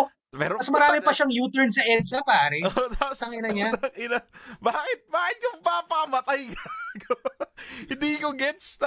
Sobrrang sad boy, gago yung literal na sad boy, men. Putang ina. Soy boy, pare. Sobrang soy boy na gago. Putang ina yung tao na yun. Kung nag-TikTok video siya, lumilipad yung tumututog. Maybe I don't understand it. Yan, ay, labo, gago. Hindi ko gets. Kasi siguro nakita niya si Jon Snow. Hindi, kay Jon Snow na nga to. Yun nga sabi ni RJM, para kay Jon Snow daw si Gemma Chan. It was nice to see Jon Snow and him in the same movie. Pero yun nakakatawa eh. Maaga uli siya namatay gago kaysa kay Jon Snow. Maaga siya. Puta. For me, yes, basura yung technically yung story arc ni Rob Stark dito or ni Icarus. But it's just nice to see them. Actually. It's nice to see them. At saka rin, pare, just so you know, di ba si Jon Snow, ano siya, di ba? Yung huling sinabi sa kanya ni, ano rin name ni Ikaris sa Rob sa Stark. si Rob Stark. Huling sinabi ni Rob Stark kay Jon Snow sa Game of Thrones, the next time I see you, you'll be all in black. All black, Oh, yeah. pare! Diba? Tapos si Black Tapos, Knight, gago. mismo Ina. pare. Solid. Gago, exciting So, yan. it's a good callback dun sa, for Game of Thrones fans, I think, Oo. magandang wink yun from the movie. Ay, ina. Pero may Sobrang bangis chemistry na. talaga silang dalawa no? Meron. Pero Pag talaga on na pag screen, nakita, ramdam mo. pag nakita mo, parang, shit, bagay itong either partners, either ganyan. Basta bagay silang dalawa. Pwede silang laging love triangle. Pwedeng ganun eh. Pwedeng... Pwede, Okay, tropa, mag-best friend, mga ganun. Pasok sila eh. Oo. Kaso sayang di na natin makikita yun. Kasi tangina, sobrang di ko gets. I mean, hindi pa naman ini-imply ng movie na matay siya. I mean, wala pa tayong alam. Pwedeng baka nag-hibernate siya. Nasunog na yung kilay niya, men. Patay na yun. Diba? So, wala na yun. We'll never know. Pero so far, yun nga, as of the moment, nagpakamatay pa lang siya. Wala na yun. Pero although, may nakita ako na well, mamaya na natin pag-usapan yun in terms of sa mga susunod sa mga Easter eggs. sequels.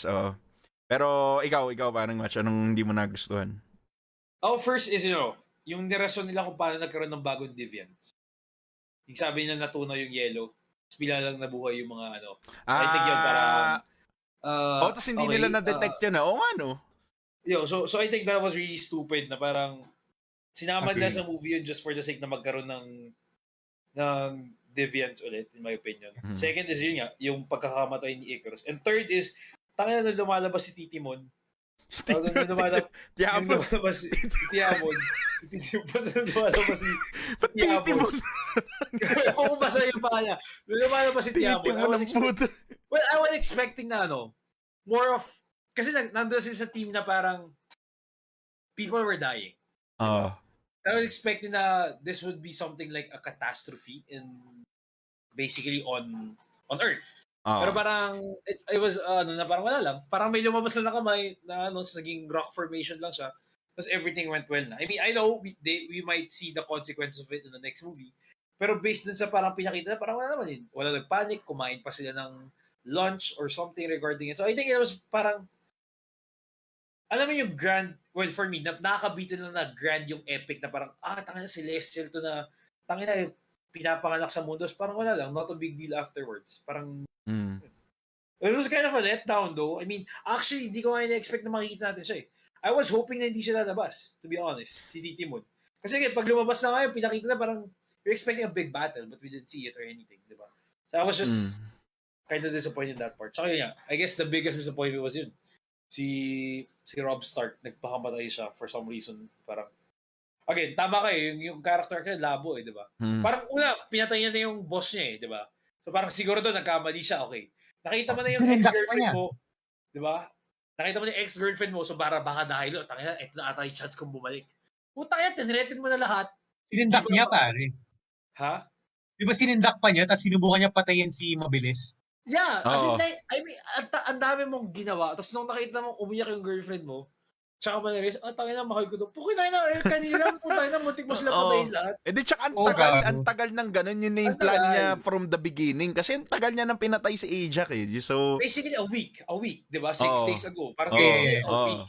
So basically, you were planning to put this, tapos ikaw pa nagsabi na yung deviants nandyan lang just for the sake of, tawag dito, para lang distract sila. Para at least ma-distract for the next 7 days, matutuloy. Putang na nung nandun na, wala kang ginawa, titigan mo ng girlfriend mo. Diba? So, ang labo. It doesn't make sense, basically. Kaya hindi natin siya gusto. It's just nice to see him on screen again. Kasi after the Game of Thrones, parang never ko siya nakita.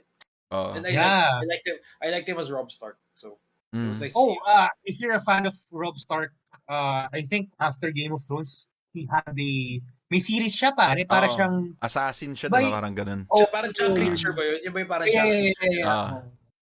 I haven't seen it, sinabi lang sa akin ng girlfriend ko, pero Hindi ba shooter yan?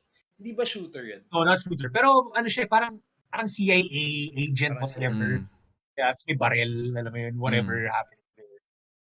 Ano po ba yung mga shit dito sa movie ito, pare? Well, yun nga. I think nasabi ko na kanina, si Sprite sobrang labo.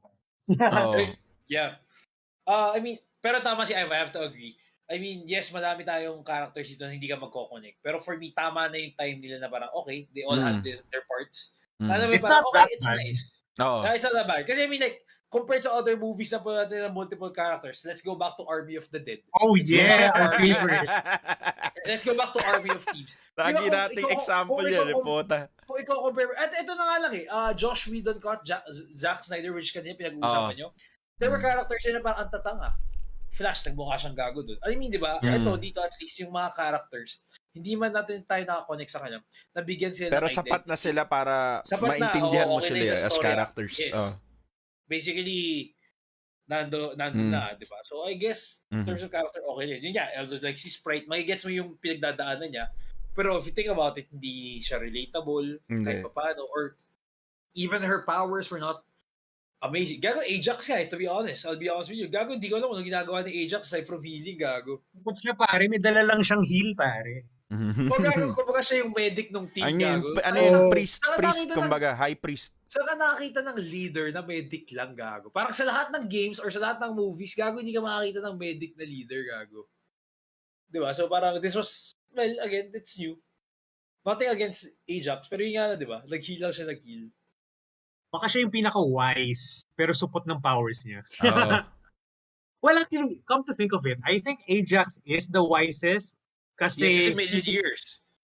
Yeah, and not only that, siya yung pinakaunang, doon sa group at least, doon sa group nila, siya yung unang Eternal na nagsabi na we must stop the emergence. Yes. So I would say nung nagets niya na parang masama na yung nangyayari. Oh. Or at least yung na-realize niya that humans are very more special. Kumbaga, humans can be sacrificed. I guess dito mas may hate natin yung character ni Icarus with this one. Let's go. Di ba kaya siya umalis? Kaya siya umalis kasama si Cersei kasi naglalay siya. So meron siyang guilt na yun. Kaya siya umalis. So basically, tangina, tinago niya yung lie kay Ajax para matuloy nga yung plano.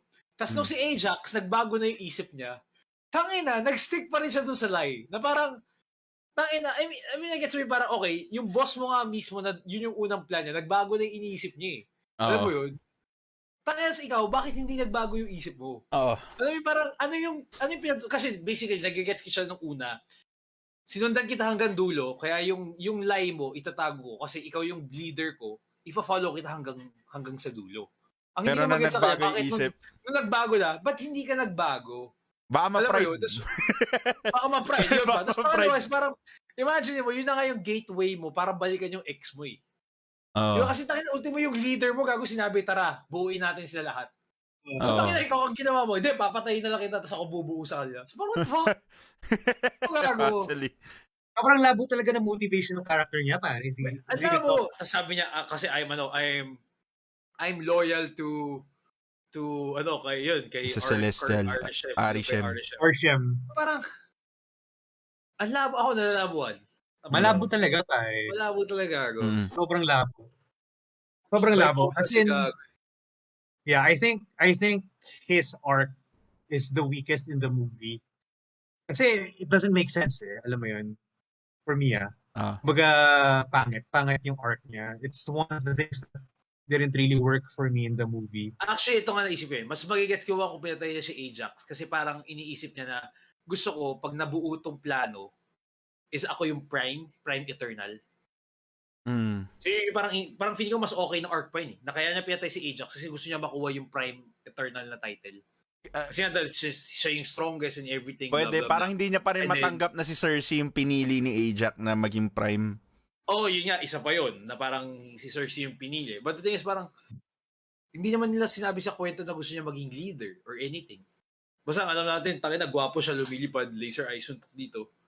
So alam mo yun, parang, ang labo lang ng motivation niya regarding that. Again, kaya wala tayong ma-get sa kanya, man. Kaya parang... feeling ko pinatay na rin siya. Siguro the last part ng script, Alam mo, patay na lang kaya natin to. Ano, sa amin, hindi ko rin naintindihan to sinulat natin eh. Patayin mo na lang. Paano? Gago para legendary, gayahin natin yun. No? Icarus flew Oo. to the sun too close. Love. Pero, Labo, gago. eto na yung, yung mga masay. Siguro, yung sa Easter eggs, pare, na netong sa movie na to. Parang ano yung mga natripan nyo dito? Or ano yung nakita nyo, napansin nyo? The Superman reference, tuwa ko doon. So, ibig That sabihin, was fun. nag-i-exist yung DC doon sa Isip ko nga na parang, fuck, pwede ba nila gawin to? Yun Like, nga eh. kung sila kasuhan nito or something.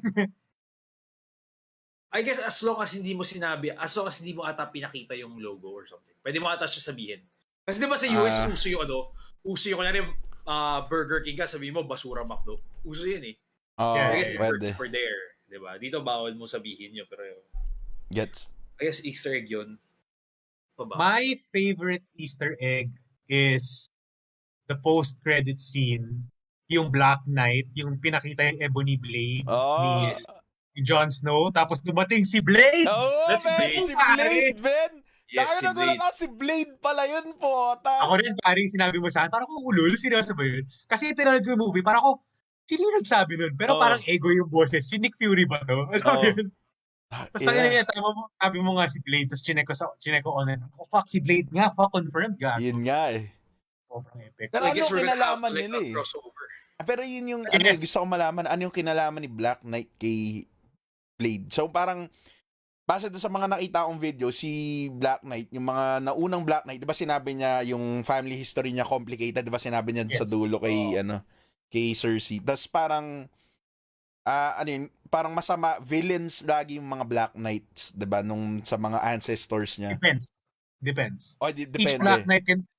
Each Black Knight can either be a villain or a hero. Okay. Depende sa kanya. So feeling ko dito sa yung sa character niya, feeling ko magiging hero kasi mukha siyang mabait. Tapos kasama siya ni Blade. So yun yung gusto ko malaman. Tutulong ba siya pumatay ng mga vampira? Anong kinalaman niya kay Blade, pare? From what I know, yung history ng Ebony Blade is para siyang the way it affects the user is like drugs. Yun yung pinaka-basic explanation ko. Kasi the more you kill, lalong lumalakas yung blade. Tapos yung blade na yun, may sariling pag-iisip. Tapos yung blade na yun, nai-influence yung user, which is ikaw. So the more you kill, the more blood it gets, the more stronger it is, tapos lumalakas yung power mo. So yung power na yun, na-addict ka. At the same time, yung iba pang purpose ng Ebony Blade, which is yung blade na pinakita sa movie, it functions like Mjolnir, apparently, from what I heard. So, kunwari, nag-chill lang si Kit Harington, pwede niyang tawagin yung blade, parang Mjolnir. Other than that, kung saan niya iniwan yung blade or ibinito yung blade, pwede siya mag-teleport doon. That's one of its skills also. Oo, pare. Blinker. Umihi yung aso mo. Anyway, si Black Knight parang mystical din kalaban niya, di ba? Parang supernatural mystical ata ang kalaban niya. Yes. Nice. That's why I think his yung introduction niya with Blade kind of makes sense. Yes. So parang bagay sila nga na magkasama nila Doctor Strange, no? Kasi ganun din kalaban niya eh. Yeah. Actually, pare, excited ako kay Blade. Sa kanya ako pinaka-excited sa Phase 4, honestly. Kasi I'm a huge Blade fan eh. At saka alam mo naman yung reverence ko with the Blade franchise. Kasi, di ba? Siya yung history, man. The Blade franchise itself was really good. Siya yung dahilan kung bakit may MCU, man. Maganda siya. Siya yung dahilan kung bakit merong serious superhero movies tayo, pare. Really. Kasi all of the heroes movies before were kind of goofy. Very cartoonic.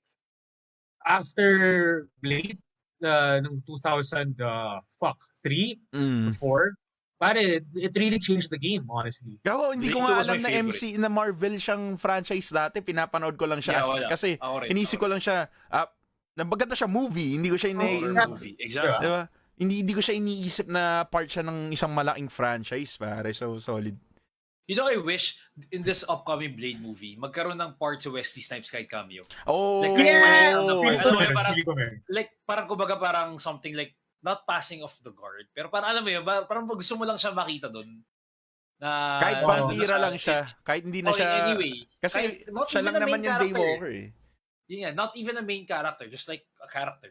Parang yun nga, cameo lang extra, tapos merong solid na one line siya. Alam mo yan? Fan service, di ba? Man. Fan service. Sobrang saya ko nun pag nakita ko yun, man. Kailangan nila respetuhin si Wesley Snipes dahil ilang They really do, pare. Kailangan He nila is Don respetuhin. Vito in the universe, pare. Oo. Really. Seryoso. Para ko isipin mo, People think it's Robert Downey Jr. Yun nga and Wesley Snipes. I'm sorry. si Wesley Snipes nga talaga hindi si RDJ. Siya yung nag-start ng MCU kasi kung nag-fail nga naman yun, hindi magtutuloy MCU. Pero kasi si Wesley Snipes yung nagbigay ng budget para gawin yun, man. Yeah, Sabi niya, everything. sabi ni JM, rumor says Wesley Snipes might be Wrestler. Oh, that would be interesting. Sino to? Oh, shit. Si Wrestler, yung mentor. Let's yung mentor. go. Ay, gago! Sana. Gago, hopefully. ina! I hope so. Shit! Kahit flashback lang, pare. Oo. Okay Actually, na, good sa ako dun. Actually, maganda yung kahit flashback nga lang. Para Kahit mabilisan lang, yung tipong hindi mo siya kailangan idala buong movie. Kahit flashback lang. Fuck! Gago, na-excite ako lalo, para kinilabutan ako nung sinabi niyan. Parang bigla ako na-excite para sa Blade movie lalo. Kumbaga pare si Wesley Snipes, siya si Don Vito. Tapos si Robert Downey Jr., siya si Michael Corleone. Yeah. Ay nag-continue nung path na yun. Pero the Blade 2, I really like Blade 2 and Blade 3. Although yung Blade 3 medyo pangit daw, sabi ng Yes. mga. Pero ako na-enjoy ko siya dahil si Ryan Better Reynolds at si Jessica. Yung Blade 3 ba yung nagbubuka Yes. na yung bibig ng mga vampira? Yun, di ba? Blade 2 yung may kasama siya mga mga mercenaries. Mga vampires. Vampires. Maganda yun. Kailangan Blade 2 yan, i-rewatch. Ben. Blade 2 yung sinasabi mo. Ako? Yeah, Blade 2 yung Okay. sinasabi mo yung nagbubuka. Yung may Okay. chicks ata, yung may chicks na nagpakita ng basta yun. Basta yung nasa nightclub sila tapos naghahabulan sila dun sa nightclub. Blade 2 yun, Blade 2. Parang Parang kailangan can I just i-rewatch say, yun. pare, nung bata ako, sobrang epic yung scene na first time ni Blade makasama yung mga ibang vampira na team na dapat, alam mo, binuo yung team ng vampire na yun para patayin si Blade. Mm. Tapos ngayon, since na merong mas malaking threat, which is yung vampira nga na bumubuka yung ship, Oo. nag-team up sila. Tapos yung unang walk nila, papunta dun sa club, tapos merong may sound pa ako gago. So nito. Tsaka maganda kasi yung iba-ibang vampira, iba-iba sila ng style. Fighting style nila, di ba? Pati yung weapon choice nila. May hammer, laki. Gago kaya sobrang angas dun para sa akin. Ay, meron din ng samurai, di ba? May sword. Si Donnie Yen, nandun si Donnie Yen. Si Ip Man. Si Donnie Yen yun. Kailangan ko i-rewatch Ayun, yung Blade the Blood franchise. Pact, sabi ni GM. That's right, the Blood Pact. Yung tawag sa nila. Gago, solid yung Blade. Naalala ko yan, pinapanood. Gago, pag naabutan kayo kapag papasok tayo sa school, kunwari madaling araw, sa HBO, gago, manonood muna ako saglit bago ako papasok sa school. Oo, pare. Gago, laging gasgas yung peking VCD namin yan. Pero, yun, Gago, actually... dito, sa Blood Pact pala kasama si sa Fast 5. Ay, sa Oo! Fast and the Furious. Yung Sino? Sa Fast and the Furious yung kaibigan Ano, ni Vin Diesel. Si Vince. Si Vince. Si Vince. Siya yung ayaw kay Paul Walker sa first movie. Paul Walker, He's a cop! Are you a cop? ano si Donnie yan nandito, man. Parang, di ko siya Pare, ma-innocent na si ganun. May Hellboy epic nandiyan si scene Hellboy. Yes, si Hellboy din. Oo nga. Meron siyang epic scene si Donnie yan dito, yung tumalo siya sa multiple sipa. Pero naka-side view siya, natapak-tapakan niya yung tao. Kasi gagawakas to. Blade 2. Puta, Ay, kailangan underrated yung panoorin. Blade 2, pare. Honestly, pare. Sobrang ganda ng Blade 2, gago. Kaya panoorin ko to this week. As in, i-run ko to this week. Pero, yun nga, sa mga, bukod doon yung post-credit scene, nagustuhan niya ba? Wait, what's the other one again? The ba si Eros? Si Eros, yeah. Yeah, it's okay, I would say. It's okay. Parang wala lang. Hindi ko gets bakit si Harry Styles yung kinas nila doon. You know why? I know why, pare. I know why. So sa comic books, pare, yung powers ni Eros is that kaya niya i-heighten yung sexual desires ng mga tao. Okay. So basically, he can make people horny. So feeling ko yung ginawa ng director is that let's just put a really hot actor to play Eros. So parang it makes sense, di ba? Gets. Pero So, marami mas pogi sa kanya eh. Parang, Sino mga type mo? Sino mga type mo? Sino ba type mo lalaki? Ibig ko sabihin, in terms of Siguro, gago masasabi mo, ako, men, masasabi mo mas pogi pa sa kanya na Sige. mas bata ay, hindi naman mas bata. Pero masasabi ko mas pogi, kunwari, hindi, Tumilig ka sa matanda? mga younger Brad Pitt, mga ganun. Kayo, alam mong pogi talaga, men. Yung mga ganun. Magbigay idea. Yung mga younger Brad Pitt nga eh. Kanya ko napapogian. Ang ibig sabihin, di ba, mga younger Brad Pitt, kasi siguro nakita, kago alam mong pogi sila, men. So, bakit si Harry Styles ba, hindi mo type, hindi pogi para sa'yo? Hindi ako napopogian sa kanya, Brad. Gano'n yung masasabi ko, hindi ako napopogian sa kanya. Pero mga, isipin mo lang, wala akong maisip na actor na ano eh.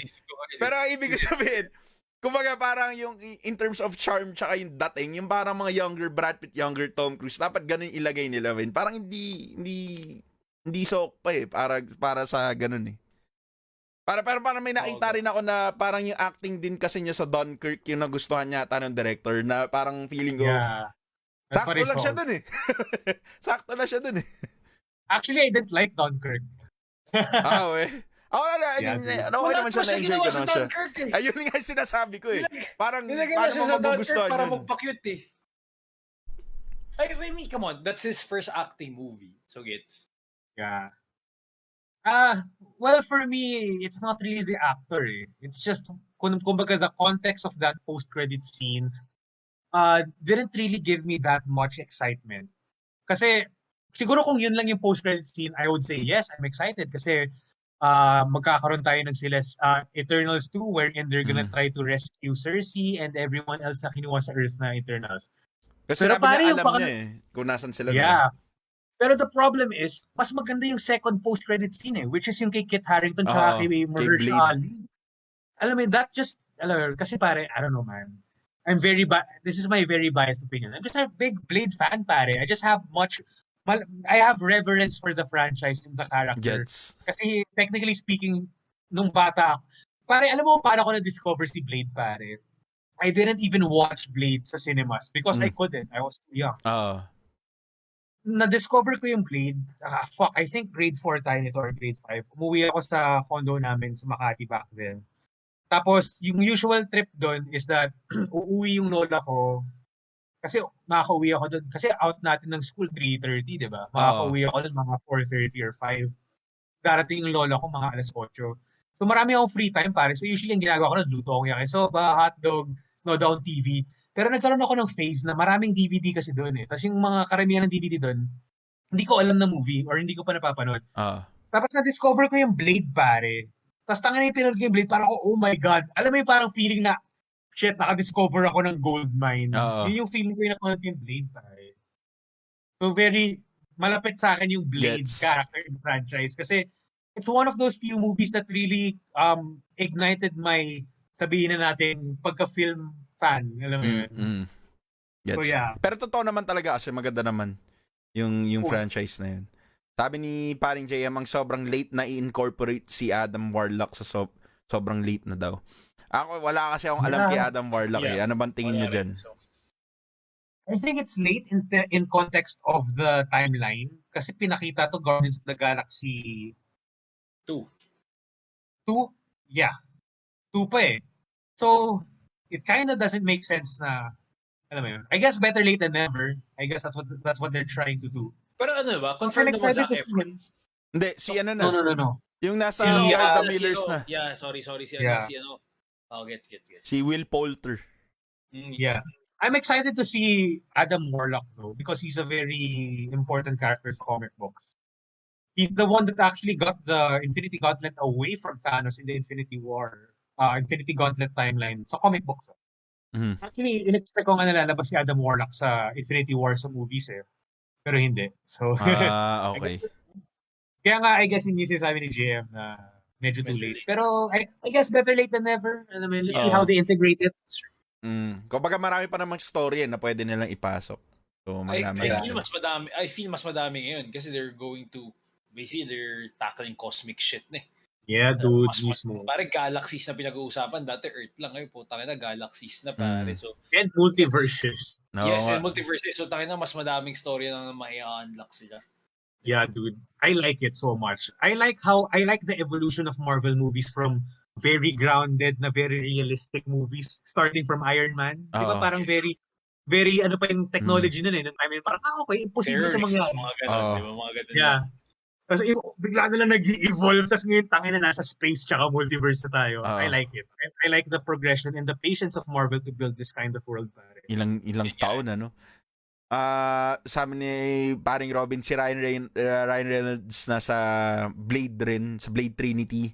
So, nandun siya, men, parang gago. Sobrang sakto doon kung pwede, ano yung variant po, meron ba tayo makikita Yeah. ganun? Kasi si Deadpool nasa si MCU na eh. Ryan Reynolds nasa Blade 3 talaga, gagi. Yeah. Hindi, yun nga ibig ko sabihin eh. So, parang, Okay. ano yun, parang variant ba yun? Makakita pa tayo ng ganong klaseng joke or reference man lang dun. Pwede. Feeling ko, pag i-Deadpool. Pagka ay Deadpool. Parang pwede niyang para- banggitin yun eh. Para sabi niya, you kind of look familiar but different. Feeling ko on I the know nose, you. feeling ko sasabihin niya talaga, di ba nandyan ako sa franchise nyo? Parang gaganon talagang fourth wall Hey, breaking yung gagawin niya. Hey, remember, we fought vampires before. Speaking of Deadpool, actually yun pa eh, hindi ko lang kung paano ipapasok si Deadpool sa universe. That's one of the things I'm really excited about. Kung paano ipapasok. Yeah, dude. Mm. Actually, ako din. Yeah, I can see Deadpool in the next coming movies, pare. In terms of how they're gonna do it. Maybe a cameo. Ako, hindi ko cameo lang eh. Maybe a post-credit scene that would make sense. Oo. Yung tipo, para lang may hint sa audience na, ay, dito rin siya sa mundong to. Kasi hindi pa sa Phase 4 mapapakita eh. Kailan ba matatapos ang Phase 4, pare? Next year?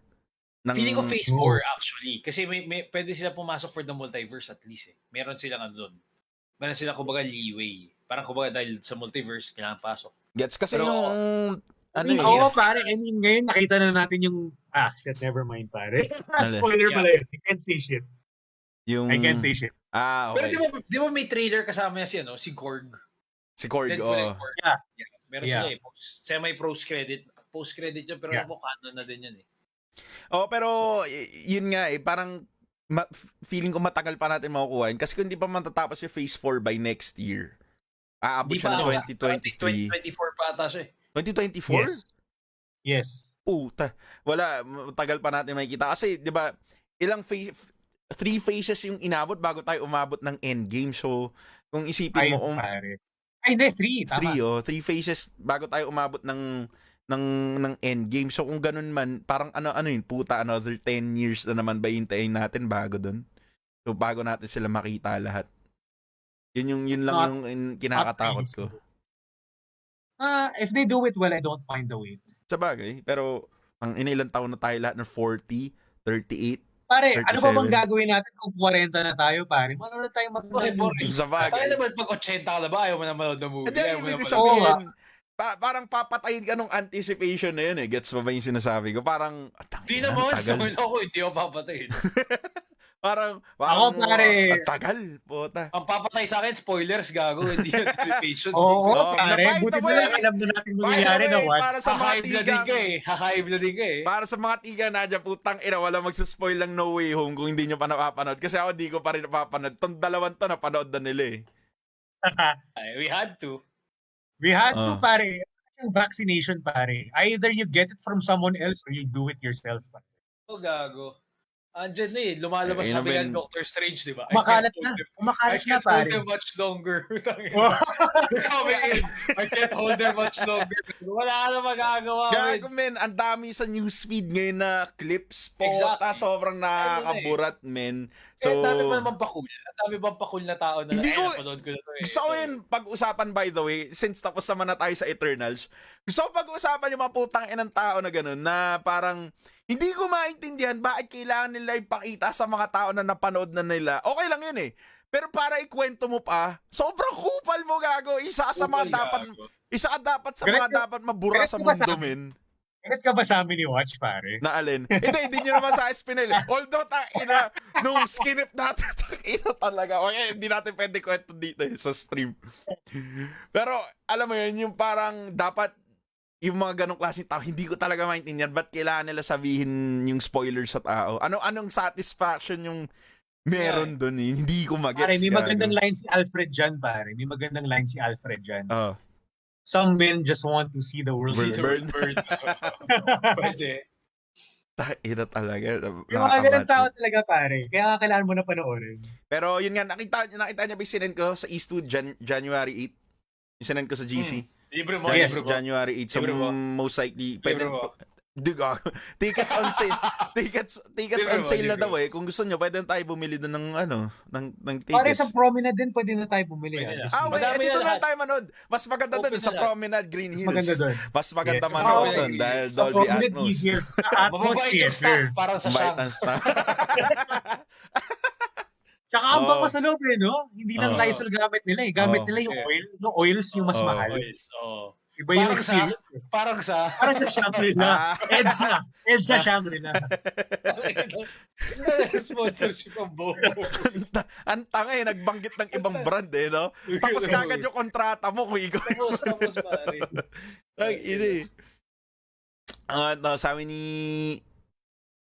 Sabi ni JM, the only spoiler lang na ibibigay ko is No Way Home will cross $2 billion in time. That should send the message to Marvel Studios on what people want. And I hope ganun din mangyari sa Doctor Strange 2. Gago, man.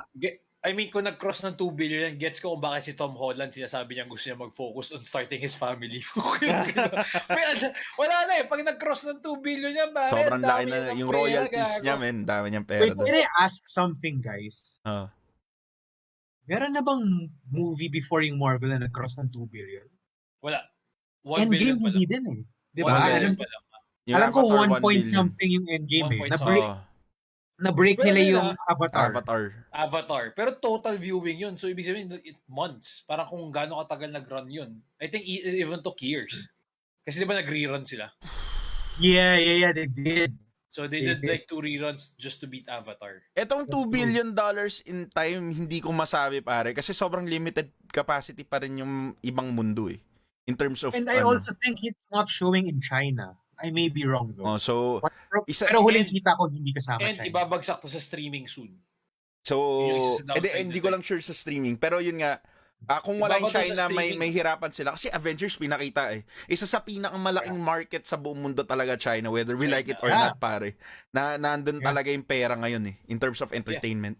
So, Yes, lahat yes. ng, tapos limitado lang kasi pwede nila i-show. So, lahat ng Hollywood movies nagko-compete para dun sa i-show yung movie nila sa China. So, That's right. kung if wala, I doubt na makross natin tong $2 billion. In time, in terms of sales, I guess, pwede yun. Kasi sama mo yung streaming, yung mga DVDs, ganyan. Pero in terms of box office sa sinihan, I doubt. 1.5 billion ng Avengers. Damn. Grabe. And to think that movie was the biggest movie for like a year and a half. Oo, Oh, ba? gago, hindi. Tapos Sorry. Avengers Endgame was 2.7. Oh shit! Uwe? 2.7 Good to know. billion. 2.8 technically. Gross worldwide. Oh, yun Good pala to eh. know. Well, I guess it's not far from impossible for Spider-Man to... Oo, Wala tayo 2.7 nga. Honestly, Avatar guys, was 2.8 no pa lang. spoilers ha. Napanood ko na kasi No Way Home eh. And honestly, pare, it's worthy of surpassing 2 billion. Not just worthy, it's capacity. Kaya niya eh. It's that good. It's that good of a movie. Pero yung question dun kasi is yung reality na yung mga taong makakanood ngayon sa cinemas. Because of the pandemic. Oo. Tsaka at the same time, yun nga, kung wala sa China. Yeah. Well, sabi Wala. ni JM, it will be shown in China. So, O di Yeah. yun, pwede. So, yeah, if it does show in Posible. China, yeah, possible. If it malaking doesn't, chance. yeah. Actually, JM, just so you know, the 3 highest grossing movies this year are all under Sony. Fun fact. Good for them. Yeah, dude. Venom. better.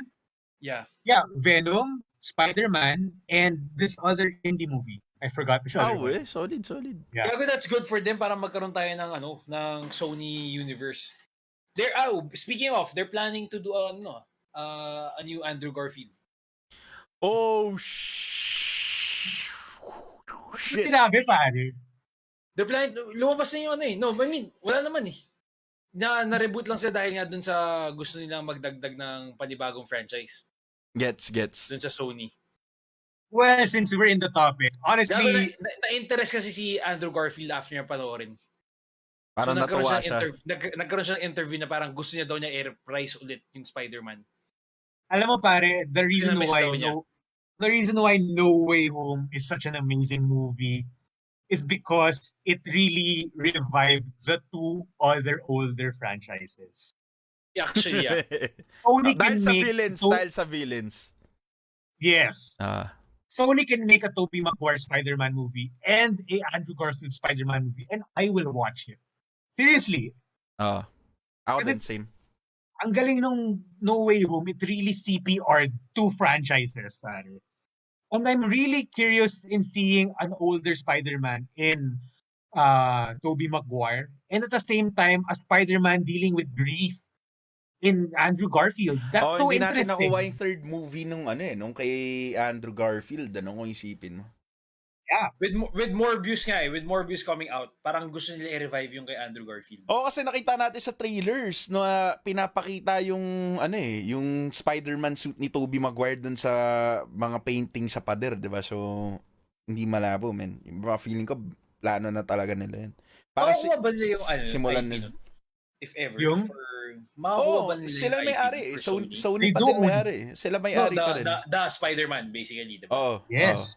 They own it. Sila pa rin may-ari nun. Kumbaga Kung saan bumalik yung mga luma. si Marvel parang can. naiki-connect lang, kumbaga. Binabayaran, Yeah. nirerentahan lang nila. Yeah, that's true. Kumbaga, pag gumawa yung quote-unquote Marvel ng Spider-Man movie, 70 or 80% ng kikitain nun makukuha Sony. ng Sony. Pero, Oh. pag yung Marvel, let's say Avengers, tas nandun si Spider-Man, baliktad. Ito. Mas may sense in a fan perspective isama ang Amazing Spider-Man with Andrew tapos si Venom. Actually, pwede. Pwede yun. Pwede. I mean, I really want to see a darker Spider-Man in Andrew Garfield. Kasi yung nakita natin, pinag-usapan natin, Migo, 'di ba? Yung sa comics, yung inupaan niya si Kingpin dun sa Yeah. Yun yung gusto kong makita ang klaseng Spider-Man eh. And honestly, pare, Andrew Garfield is a really great Peter Parker. Yeah. I'm a big fan. Mas Diba? gago ito for me personally. Mas gusto ko siya kaysa kay Tobey Maguire. Mas nagustuhan ko yung franchise niya compared dun sa luma. That's my hot take on this one. Gets. Yeah, ako naman, I think Andrew Garfield has the better Peter Parker, pero Tobey Maguire has the better movies. Kung silang dalawa lang Gets. I'm probably biased kasi alam mo yun, iba yung first kasi time natin yun eh. Gets. Yeah. Pero, For some reason talaga, there's something with Tobey Maguire na hindi ko trip. Just, I don't know. For some reason. Ako lang siguro. Ako pero personally. Kasi, ako sa akin, mas trip ko si Tobey na Peter Parker kasi siya yung mas malapit, honestly, sa kanilang lahat in terms of character, pare. Kasi gago, di ba sobrang walang confidence si Peter Parker talaga nung nag-start out siya. Gago si yung Peter Parker ni Andrew Garfield. Tangina nagsi-skateboard. Kaya niyang labanan si Flash Thompson sa alam mo, hindi siya binubuli ni Flash Thompson doon sa movie. So parang ako, parang hindi siya si Peter Parker. Although, siguro parang isipin ko na siya, siguro yung ultimate universe na Peter Parker. So parang ganun ko na siya Si Andrew Garfield? Andrew Garfield. Talaga? Ako naman, well, in terms of those three, Tom Holland, botong-boto for some reason. Totoo sa Yeah, he's charming. Pero pare, He's honestly, wala pa rin nakakatalo sa Spider-Man 2, pare. Really? Spider-Man 2. Even story, honestly, pare, story-wise ni Spider-Man, eto hot take ko, I like Spider-Man 2 better than No Way Home, pare. Weh, Yun yung hot putang take ko, ina. Kasi Kailangan panoorin yung No Way Home. Kasi No Way Home is hype. and it's really good. It's really good talaga. It's good, but it's hype. I'm telling you guys, it's hype. So kung ano may iniisip nyong hype ngayon, gagawa lang ako kwenta-kwenta, it's just hype for me. For me, pare, na-meet yung hype. For me, na-meet Okay. yung hype. Na-meet yung hype. Pero yun nga that's the point. For me, Spider-Man 2 told a better story talaga in Peter Parker. Kasi ang ganda talaga ng arc niya as the character. Yes. Kung mapanood niyo yung movie uli yun, Spider-Man 2 is the closest story of No Way Home in terms of yung arc ng character in terms of what they have to give up, in terms of their sacrifice, in terms of the hardship of being a hero, of being Spider-Man. Mm. Parang pareho silang wavelength eh. Pero Spider-Man 2 really hit home better and Gets. stronger, I would say. Kasi dun, Gets. parang, I don't know pare, kasi nung time na yun, pare, yung buong mundo ni Spider-Man gumuho talaga eh, in all aspects. Mhm. Nawala yung powers niya, nawawalan siya ng fiancé, yung mentor niya na si Doc Ock nababaliw. Like talagang he's really losing everything. Oo. Alam mo yun? So parang Spider-Man 2 man, it's really good. Tsaka yun, nandun yung best scene ng Spider-Man of all time, yung train scene. Tangina, isipin mo hatak-hatak niya yun, gago natin siya sa train bota. Nag-UP oblation siya doon sa harapan ng putang inang na yun. Isipin mo hindi nabali yung braso niya pota. Gano'ng kalupit. Pero yun na pare, siguro pag-uusapan din natin to sa next episode natin yung Spider-Man. Guys, by the way, antayin yung episode natin after January 8. Yun ang Spider-Man. After na January 8, yun yung No Way Home. Siguro bigyan natin ng 1 week yun. Pero yung pag-uusapan natin next week kung bakit anong problema sa Pilipinas kung bakit hindi nila pinalabas sa Spider-Man No Way. Kung dapat ba talagang skinip natin yung No Way Home, maganda yung pag-usapan. Pero for now siguro tapusin na siguro natin to Eternals, Ben. Okay, Yes, medyo na let's palayo be tayo. accurate. Mamaya lumabas pa yung spoiler na doon si Gwen. Ay, never mind. Si Gwen Garcia sa Gwen Gwen Garcia. Garcia. Garcia. Gusto ko sinabi ko yung tangina lumabas na sa portal, tapos nakaganon siya gago. Sobrang beta ng tanginang Si yan. Gwen Garcia. Si Gwen Garcia. Anyway, tara guys. Bigyan natin to ng rating. Tara, italong rating natin to. Ito na mga tol. Ito na pinakahihintay natin lahat. Sa dami natin pinag-usapan, ito na ang...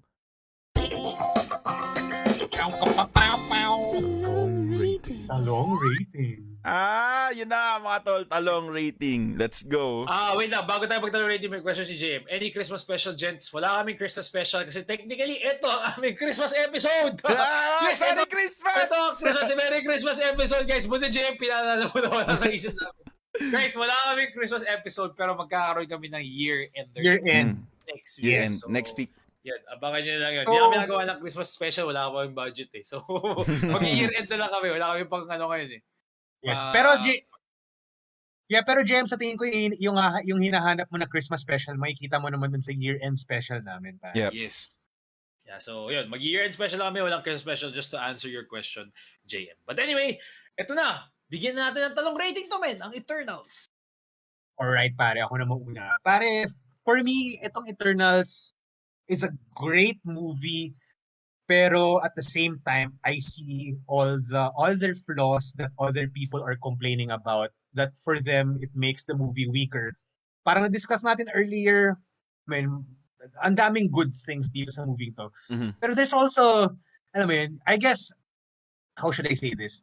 Personally speaking, in experience ko, the good things outweighed the bad. And I guess doon sa other people, it was vice versa. It was, alam mo yun, baliktad. So I can't really disagree with them. Siguro I'm just a big fan of the genre, of the sci-fi genre. I'm just a fan, personally, of movies that ask big questions. Alam mo yun, that are very existential in a way doon sa theme. Very philosophical yung mga topics, shall we say. So because of that, I would give sabihin na natin, a biased score personally. The Eternals, I'll give it an 8 out of 10. 8 inches out of 10. Nice. Nice. Mahaba na rin yun, pre. Actually, ako din, pares kay paring Migo, parang daming problema, ang daming tangang nangyari dito sa movie na to, sa totoo lang. Pero sa third act. Sa third act. Pero kasi mas pipiliin kong tignan yung positives.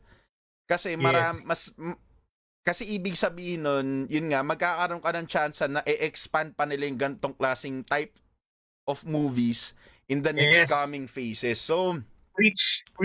So, kung ganun yung gusto natin makita, kasi marami sa inyo mga pre, magiging boring in the long run yung formula na to, o yung ginagawa ng Marvel. Na Yeah. tuwan-tuwa tayo sa simula. Kasi lahat naman ng parang pag tumatagal ng madami, nakaka-bore naman talaga. Nakakasawa. So, yun nga, nag-agree ako doon kay paring Migo na kailangan natin yung mga gantong klaseng movies para mag-move forward yung franchise Yes. ng Marvel. So, Yeah. Kumbaga. kaya mas masasabi ko na enjoy ko tong movie na to kasi nga iba siya doon sa iba nating napanood in recent years siguro. So, Yes, yes. kaya bibigyan ko to siguro parehas din kay paring Migo ng 8 inches out of 10 etong Nice. etong Eternals. Tsaka pare, nagustuhan ko yung bukod doon, nagustuhan ko talaga din yung lore, yung characters kahit paano. Yun nga, hindi nag-overstay yung ng welcome yung kumbaga yung mga characters dito. Hindi ko kailangan malaman yung sobra tungkol sa kanila. Masaya na ako na nakakuha ako ng onting information about them. Kaya masabi kong okay saan yung characters. At the same Hindi sila time, preachy pare, no? hindi. Hindi yun nga yung hindi ko gets. Yun nga, babalikan ko yung una ko sinabi na hindi ko gets na sinasabi ng ibang audience na ganun nga daw yung dating sa kanila na parang masyado nilang pinupush yung agenda ng movie na to na para sa akin hindi ko naramdaman kasi totoo naman talaga nangyayari yan sa sa mundo natin. At the same time yung mga questions sa yun, katulad nga na binanggit ko kanina na parang dapat na bang tapusin yung human race dahil sa mga kagaguhan na ginagawa ng mga tao. Minsan tatanungin mo din talaga sa sarili mo pero hindi naman ibig sabihin na parang pino-force down nila sa yung mga topics na yun. Hindi, nagkataon na pinag-uusapan yun kasi yun talaga pinagdaanan ng mga tao doon sa panahon na nagstay sila sa Earth. So, kaya hindi ako nababother doon. Kaya hanggang ngayon hindi ko pa rin gets kung bakit mababa yun. Pero yun nga, 8 out of 10. Weird. Para naman sa akin, it was really entertaining. It's not bad compared dun sa mga sinasabi ng tao na bad. No, again, tama si Migo. There are more goods than bad in this movie. Second is, the reason kung bakit ito yung bibigay kong score. Kasi I think this is one of the Marvel movies na masasabi kong kaya niya mabuhay mag-isa. Kasi Yes! pag pinalo mo ito na wala kang ka-idea sa Marvel. Actually, magdala ka ng taong hindi alam kung ano yung Marvel. Pag pinaupo mo siya dito, feeling ko ma-entertain pa rin siya. Yes. Parang, okay, ganito ba na to? Agree. Okay. So, alam mo yun, so I like hindi ganun pa kadami yung connections with the Marvel Universe. And I do believe, as a movie itself, technically, kung tatanggalin mo yung buong universe ng Marvel at kakalimutan mo siya, it could stand as a good movie on its own. So, I would say it's not bad. So, yun, dahil dyan, ang score ko dito, same lang sa kanila, 8 out of 10. Nice! -1 dahil kay Icarus, and then -1.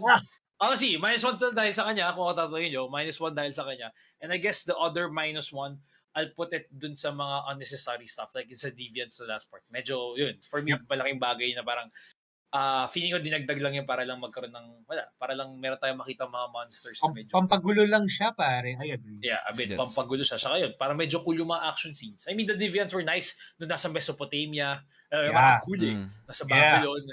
Angas Pero nung nandun na siya sa parang what the fuck? Okay? I agree. Yeah, parang it's all for the fight scene. But anyway, that's our score. Ano mo na yan? Ano na? Wala nang mat-mat to since pare-pares tayong 8. Ibig sabihin, ang average rating natin is 8 inches out of 10. So not bad para sa movie na to. Nagtugma-tugma lahat ng mga iniisip namin sa movies na sa movie na to. So, yun, nakakatawa lang na hindi tayo parehas na sa iba. Ito ata yung first time na pare-pareho tayong score, no? Oo, mostly kasi minsan either mas mataas ang ng onte o mas mababa. Pero ito yung first time na pare-parehas tayo na score. So, pare-parehas tayo ng iniisip dito sa movie na to. 8 inches out. Solid. So, marirecommend namin na mapanood nyo siya sa sinihan, pare. So, kung di nyo pa siya nakikita ngayon, I suggest panoorin nyo sa theaters. Honestly, hindi sayang. Hindi sayang pera. Hindi sayang yung ibabayad nyo. Yup. Actually, I would say, kung papanoorin nyo to sa movie, mas mataas yung chances na mag-e-enjoy kayo. Kasi kung papanoorin nyo to sa bahay, feeling ko mag-tune out kayo. Kasi, I agree. There are some parts talaga that get dull. So, kung nasa movie house kayo, mas talagang invested kayo, mas immersed kayo. Pag nasa bahay ka, baka mag-check ka ng phone, luto ka, something na other shit. Yes. So, your kung saan ka manood would affect how you feel about the movie, definitely. Sa SM kasi may libreng popcorn. Pero yung popcorn ibibigay sa'yo paglabas mo ng movie. Pinasa ko yan. No joke, gago. Nagulat ako paglabas ko ng movie, nag-aabot ng popcorn. So ako parang, okay, that's nice. So meron akong meal after, meron kang kakain after movie. Meron kang popcorn habang nag-iisip ko. Oo. Meron kang popcorn habang naglalakad papuntang parking. So yun. Parang at tanga nun, man. At least meron, di ba? Sa It's pag free. sa ibang nagpunta, wala eh. At least ito, may libreng caramel popcorn, which by the way, I could say okay naman. Pero Sobrang sarap. magkano yung movie ticket? 300 lang. 300 lang yung Ben, mahal yun, gago. Tas libreng popcorn, putang ina yan. Ano Pare, yun, 280 Mura na yun. Pare, 280 yung binayaran natin sa Green Hills. SM SM. Yeah, ito, yung SM na bago, dito sa may sa amin, sa may Grand Central. Pare, yung seats na for some reason maganda. Ah, okay. As in, parang kang naka-lazy boy. Maganda Nagulat ako kasi yung bago sounds, maganda yung sounds. Hindi One siya month pa lang Atmos. Hindi ko naman yung director's cut. Meron director's cut na 450. Kinuha ko lang yung 300. Kasi nagkamali ako ng book. Akala ko wala nang ganun. Anyway, pero nagulat ako pare, hindi siya yung parang SM na iniisip mo na bleacher seats. Kasi yung pag umupo ka talaga nakaka-recline ka. Oo. So medyo napagtip ako. Okay, Yun. gets. So, anyway, ito na ang time kung saan magbibigay kami ng mga movie series na i-recommend namin para panoorin nyo this week or this coming weekend. Ito ang Piniling Talong of the Week. So guys, sino gusto mauna sa Piniling Talong of the Week? Meron ba kayo? Ikaw muna, Ivan. Sige, meron ako pare. Ito pinanood ko to recently. Ngayon linggo kasi kalalabas lang niya mga pare. Pero kasi alam kong binigay ko na tong Piniling Talong na to pero kasi yung season 1 yun. Kailangan nyo panoorin yung season 2 ng The Witcher, pare. Sobrang ganda na itong tuwa ako dito sa series na to hanggang ngayon.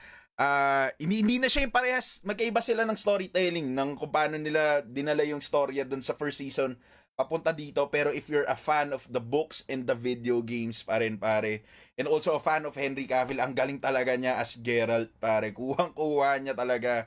Ang galing. And also nagustuhan ko yung story ni Ciri dito.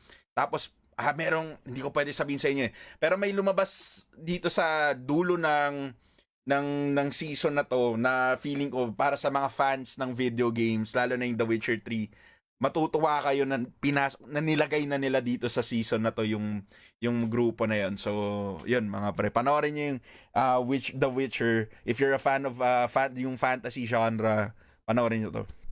Ako pare, honestly, hindi ko pa napapanood yung buong Witcher series, pare. Pero nasa listahan ko siya definitely, Witcher. I just don't have the time eh. So, pero solid yung first season, man. Dito sa Christmas break, hopefully magkaroon ako ng oras para makapag-binge, alam mo yun. Pero yung sa akin, pare, I'm gonna try to do a different route sa Piniling Talong ko. Kumbaga, hindi to series, hindi to movie, pero they are people that do make content. And I think, parang, I guess PSA na din to somewhat. Guys, ito kung fans kayo ng pop culture, kung fans kayo ng more so video games or anything funny, ako kasi lumaki ako nung panahon na merong G4, tapos namatay sila. Tapos ngayon, Tapos this year, bumalik sila out of nowhere. Tapos yung mga tao dito sa G4, yung mga OG, at least hindi lahat pero yung mga main OGs, bumalik, which is si Kevin Pereira at saka si Adam Sessler. Yeah, dude, they're all back doing their thing. Adam Sessler's doing X-Play again, which is where they review video games, and they also talk about up-and-coming video games, and they also give a lot of insight in what is happening in the video game world. At the same time, si Kevin Pereira, they're doing Attack of the Show again, which is basically a pop culture. Yeah, dude. Ni-revive na nila Attack of the Show. Oh, pare, which is basically a pop culture show. Back in the day, that was way, way ahead of its time. Pero right now, they're doing it again because now is really the perfect time of them to do the Attack of the Show, which is really centered on pop culture and at the same time, internet culture, where they post funny, like TikTok videos. It's really funny. I'm usually not a fan of TikTok, pero they know what's up. And at the same time, they do a lot of memes that they recreate, and also a lot of their own personal signature content that is really funny. So guys, for me, kung fan kayo ng ganitong type of content, or kung fan kayo nila before, back in the day. So sabihin sa inyo that guys, G4 is back and they need our support. Watch them. Kung fans kayo ng pop culture, ng mga movies, it's basically what I'm trying to do in Flick Friends. Kung fans kayo naman ganito, check out G4 because they have all that content.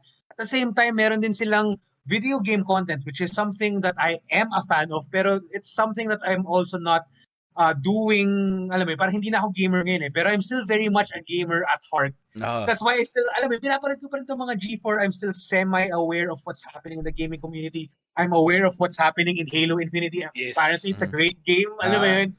Mhm. So, guys, alam mo yun, kung mahilig kayo sa Tambayang Talong sa Talong Gaming sa ginagawa namin, matitripan niyo rin yung G4. Kasi, basically, they're kind of the same thing, pero alam mo yun, parang they need the Sila yung support as OGs, well. pare. So, Yeah, dude, kumaga somewhat they influenced ako personally. They same. somewhat influenced my how do I say this? They influenced my parang yung character na to, alam mo yun, yung tipong yung geek na mahilig sa video games and yung naglalaro. Pero alam mo, may ibang interest din. And that's what's interesting with G4 right now because as the OGs are back pero may mga bagong cast members din. They all offer something very much fresh in this new sphere of G4. So panoorin niyo sila guys, YouTube lang, G4. Watch it. You guys are gonna have fun. For me, sila yung nagpapasaya sa akin. Gago, for the past year. Kung ibalik nila si Olivia Munn sa Attack of the Show, man. They tried, but Olivia Munn right now is pregnant, apparently. Oo nga, kay yung comedian, di ba? Yan ang asawa niya ngayon. Yeah. So, pero kung ibalik nila tapos yung gagawin nila yung segment na si Boba Fetish. Pero maraming mga bagong members nga na chicks doon, pare. Kasi we. Ina solid. And they're also funny. I mean, it's not that they're hot, but they're also funny. Masaya, pare. Lagi ko sinasabi to sa X-Play tsaka sa Attack of the Show, hindi either one of the shows yun eh. Yung Final Fantasy X episode nila, na full-length episode, as in special episode nila for Final Fantasy X, hindi ko makakalimutan yun kasi doon ko nalaman kung paano talunin si Evray, putang ina ni Evray. Doon ko nalaman kung paano talunin yung haliwi, yung dragon na yun doon sa ano. Tapos doon nila pinakita yung scene na favorite scene ko sa Final Fantasy X, which is yung nag-slide down sila doon sa rails ng airship. Tapos para sila nag-skateboard doon sa chain, gago. Sobrang tontuwa ako doon. Isa mga favorite memories ko yun sa childhood ko. Gago, tama si paring Migo, supportahan natin yung G4, man. Supportahan yung G-Force. Good shit, G4 pa. Pare, G4. Solid dyan. Sakto may mga chicks doon. So, supportahan natin yung G-Force. Yeah, dude. Okay, for me naman, ang piniling tanong ko the week, kakatapos ko na sa panoorin, kaka-release na sa Netflix last week, kung di ko nagkamali, Titan Season 3. Solid. Kung fan kayo ng Teen Titans, well, ito yung older version niya. Sabihin ko lang, mas tanga yung series. Sobrang bobo ng series. Kaya sabi ko na kayo, I'm telling you right now, sobrang bobo ng series. Pero na-entertain ako because we get to see an adult version of the Teen Titans. We get to see a very gritty Dick Grayson, nagalit siya kay Batman. Jason Todd, recently nirelease nila this season is Red Hood. So very violent. It's a very violent superhero movie. Although medyo tanga yung ibang nangyayari doon. Since pag napanood nyo to, I'd like to have a discussion. I really think na sobrang tanga ng mga characters dito. Pero na-enjoy ko siya dahil nakikita natin yung mga older versions ng mga Teen Titans natin. And a universe where Batman is basically brittle or tanga na. As in like, eto masabi kong walang kwentang Bruce Wayne, walang kwentang Batman, pero dahil wala siyang kwenta, feeling ko nagdadagdag siya ng factor dun sa story. Kasi na-enhance yung story ng Dick Grayson or ng Teen Titan. But at the end of the day, I'm telling you right now, story-wise, di siya ganun kaganda. It's just entertaining kasi you get to see an older version of the Teen Titan. So guys, check out Titans on Netflix. Tatlong seasons na siya. Is it ano ba? When you say it's not good, ito ba yung parang tipong it's so bad it's good? Is it that kind of thing? No, it's bad because mapapansin, like for us, mapapansin mo ang daming plot holes. Parang, putang ina. Like, there's this scene, pumasok siya sa Lazarus pit, paglabas niya, iba suot niya. So, parang, what the fuck? What? Ano nangyari doon? Putang ina, bakit ganun? Gago, sobrang ako parang, what Brad. the fuck? Bakit nag-iba yung suot niya? Hinulog lang siya sa Lazarus pit. So anyway, pero mapapansin mo, pero again, dahil nga nakikita mo si Dick, I'm a big fan of Dick Grayson. I'm a big fan of Nightwing. So dahil nakikita ko siya doon, at technically maangas siya doon, I would say. I like the actor who's playing it. Also the way he handles himself there. Medyo bobo lang yung iba niyang sinasabi, but the thing is, yun. Yeah. Yun, sabi ni JM, it's bad due to its story, almost Batwoman bad. Yes, I have to agree with you, JM. And also, worst Bruce Wayne interpretation. Yes, this actually, is the nakita worst ko nga yung Bruce Wayne dito. / Batman interpretation, as in story-wise, Ang sama. itsura-wise, this is the worst. But I'm telling you, there's a reason kung bakit siya worst dito. And in my opinion, it kind of gives na parang, okay, the reason kung ba't siya ganito kalala is kasi kailangan mag-stand out ng Titans, in my opinion. Kasi kung di ganito kalala si Batman, gago wala yung Titans. Gets? So yung parang feeling ko pinapalabas nila na story dito. But anyway, first season, second season, third season, wala akong masabi magandang story. Ang masabi ko lang na-enjoy ko siya dahil nakikita ko sila. At violent. It's violent. I'm telling you, it's violent. Pumapatay silang tao. So, it's fun. So you're saying Titans is for Dick Grayson and Redwood? Yeah. I would pretty much say it's basically a Robin fan, if you're a Robin fan. Kasi the other characters here, si Gar, like, not too much. Kamusta sila? Starfire, sila Beast Boy. Starfire, di mukha siyang pok-pok, gago. No offense. Pero yeah. Beast Boy is okay. Raven is okay. Although, Wonder Girl, search ito, Leslie Connor. Shit, Wonder Girl. Anyway, si Wonder Girl, dito sa Titan, sobrang ganda niya. Yun lang masasabi ko. Sobrang ganda. As in, hindi ako nagjo-joke, guys. Ivan, i-search mo ngayon, Donna Troy sa Titans. Ano? Donna? So, Connor Leslie, ang name niya. Search mo, Connor Leslie. Sobrang ganda niya. Ay, Migo, magigets mo sinasabi ko na sobrang ganda niya pag nakita Okay. siya. Ito, nakita ko na siya. Sobrang ganda niya. Ang ganda niya as Wonder... Connor Leslie? Yeah, Connor Leslie. Ang ganda niya as Wonder Girl. No joke. Okay. Okay. Siya lang. Gets. No joke. Ang ganda niya. Basta ang ganda niya. So anyway, yeah. Sabi James, it's a Dick Grayson Robin story talaga. Yep. It's not even Titans. It's basically a Dick Grayson story. Gets. So, guys, check out Titans. Alright, so I guess that's it for our show today. Maraming salamat sa lahat na sumama sa amin. Si JM, si Robin, sino pa ba yung mga dumaan kanina? Dayan is also here. Si Shaq. Cody, si Shaq, si Felix, hindi natin napansin today. Although, I guess, baka busy lang si Felix. Si Ayumba-humba. Anyway, to all our TGANGs who joined us today, maraming salamat. And yes, Merry Christmas. Nice. Merry Christmas. So guys, do your outro. Alright guys, mga tigang, ilang araw na lang, papasko na, 3 days or 4 days ba? 4 days, tama ba? 4 3 days.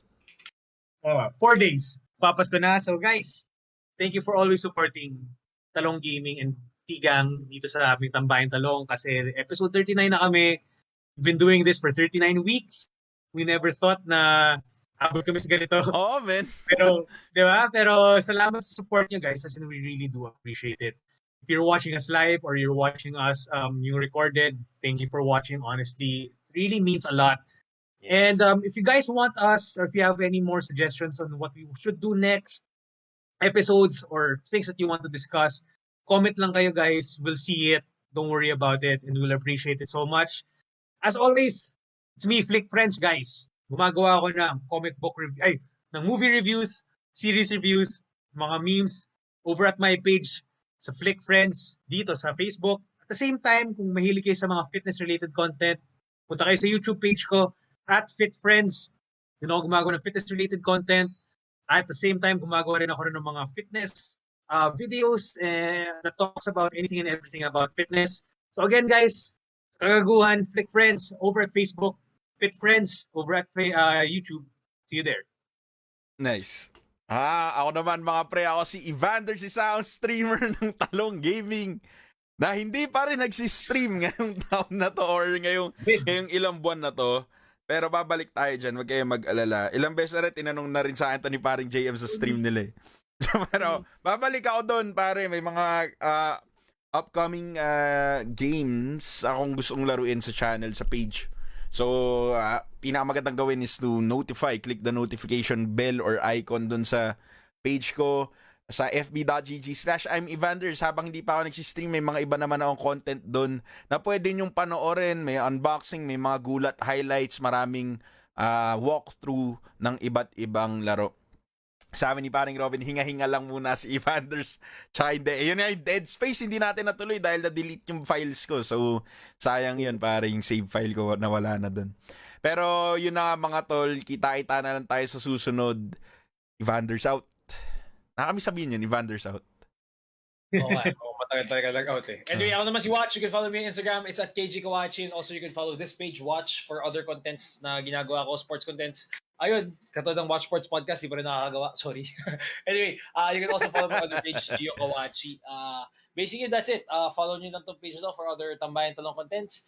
And yeah, that's pretty much it for me. And I hope you guys have a great evening. Stay safe, guys. And Merry Christmas, everyone. Merry So, Christmas, mga Merry pre! Christmas, guys. Merry Cremas!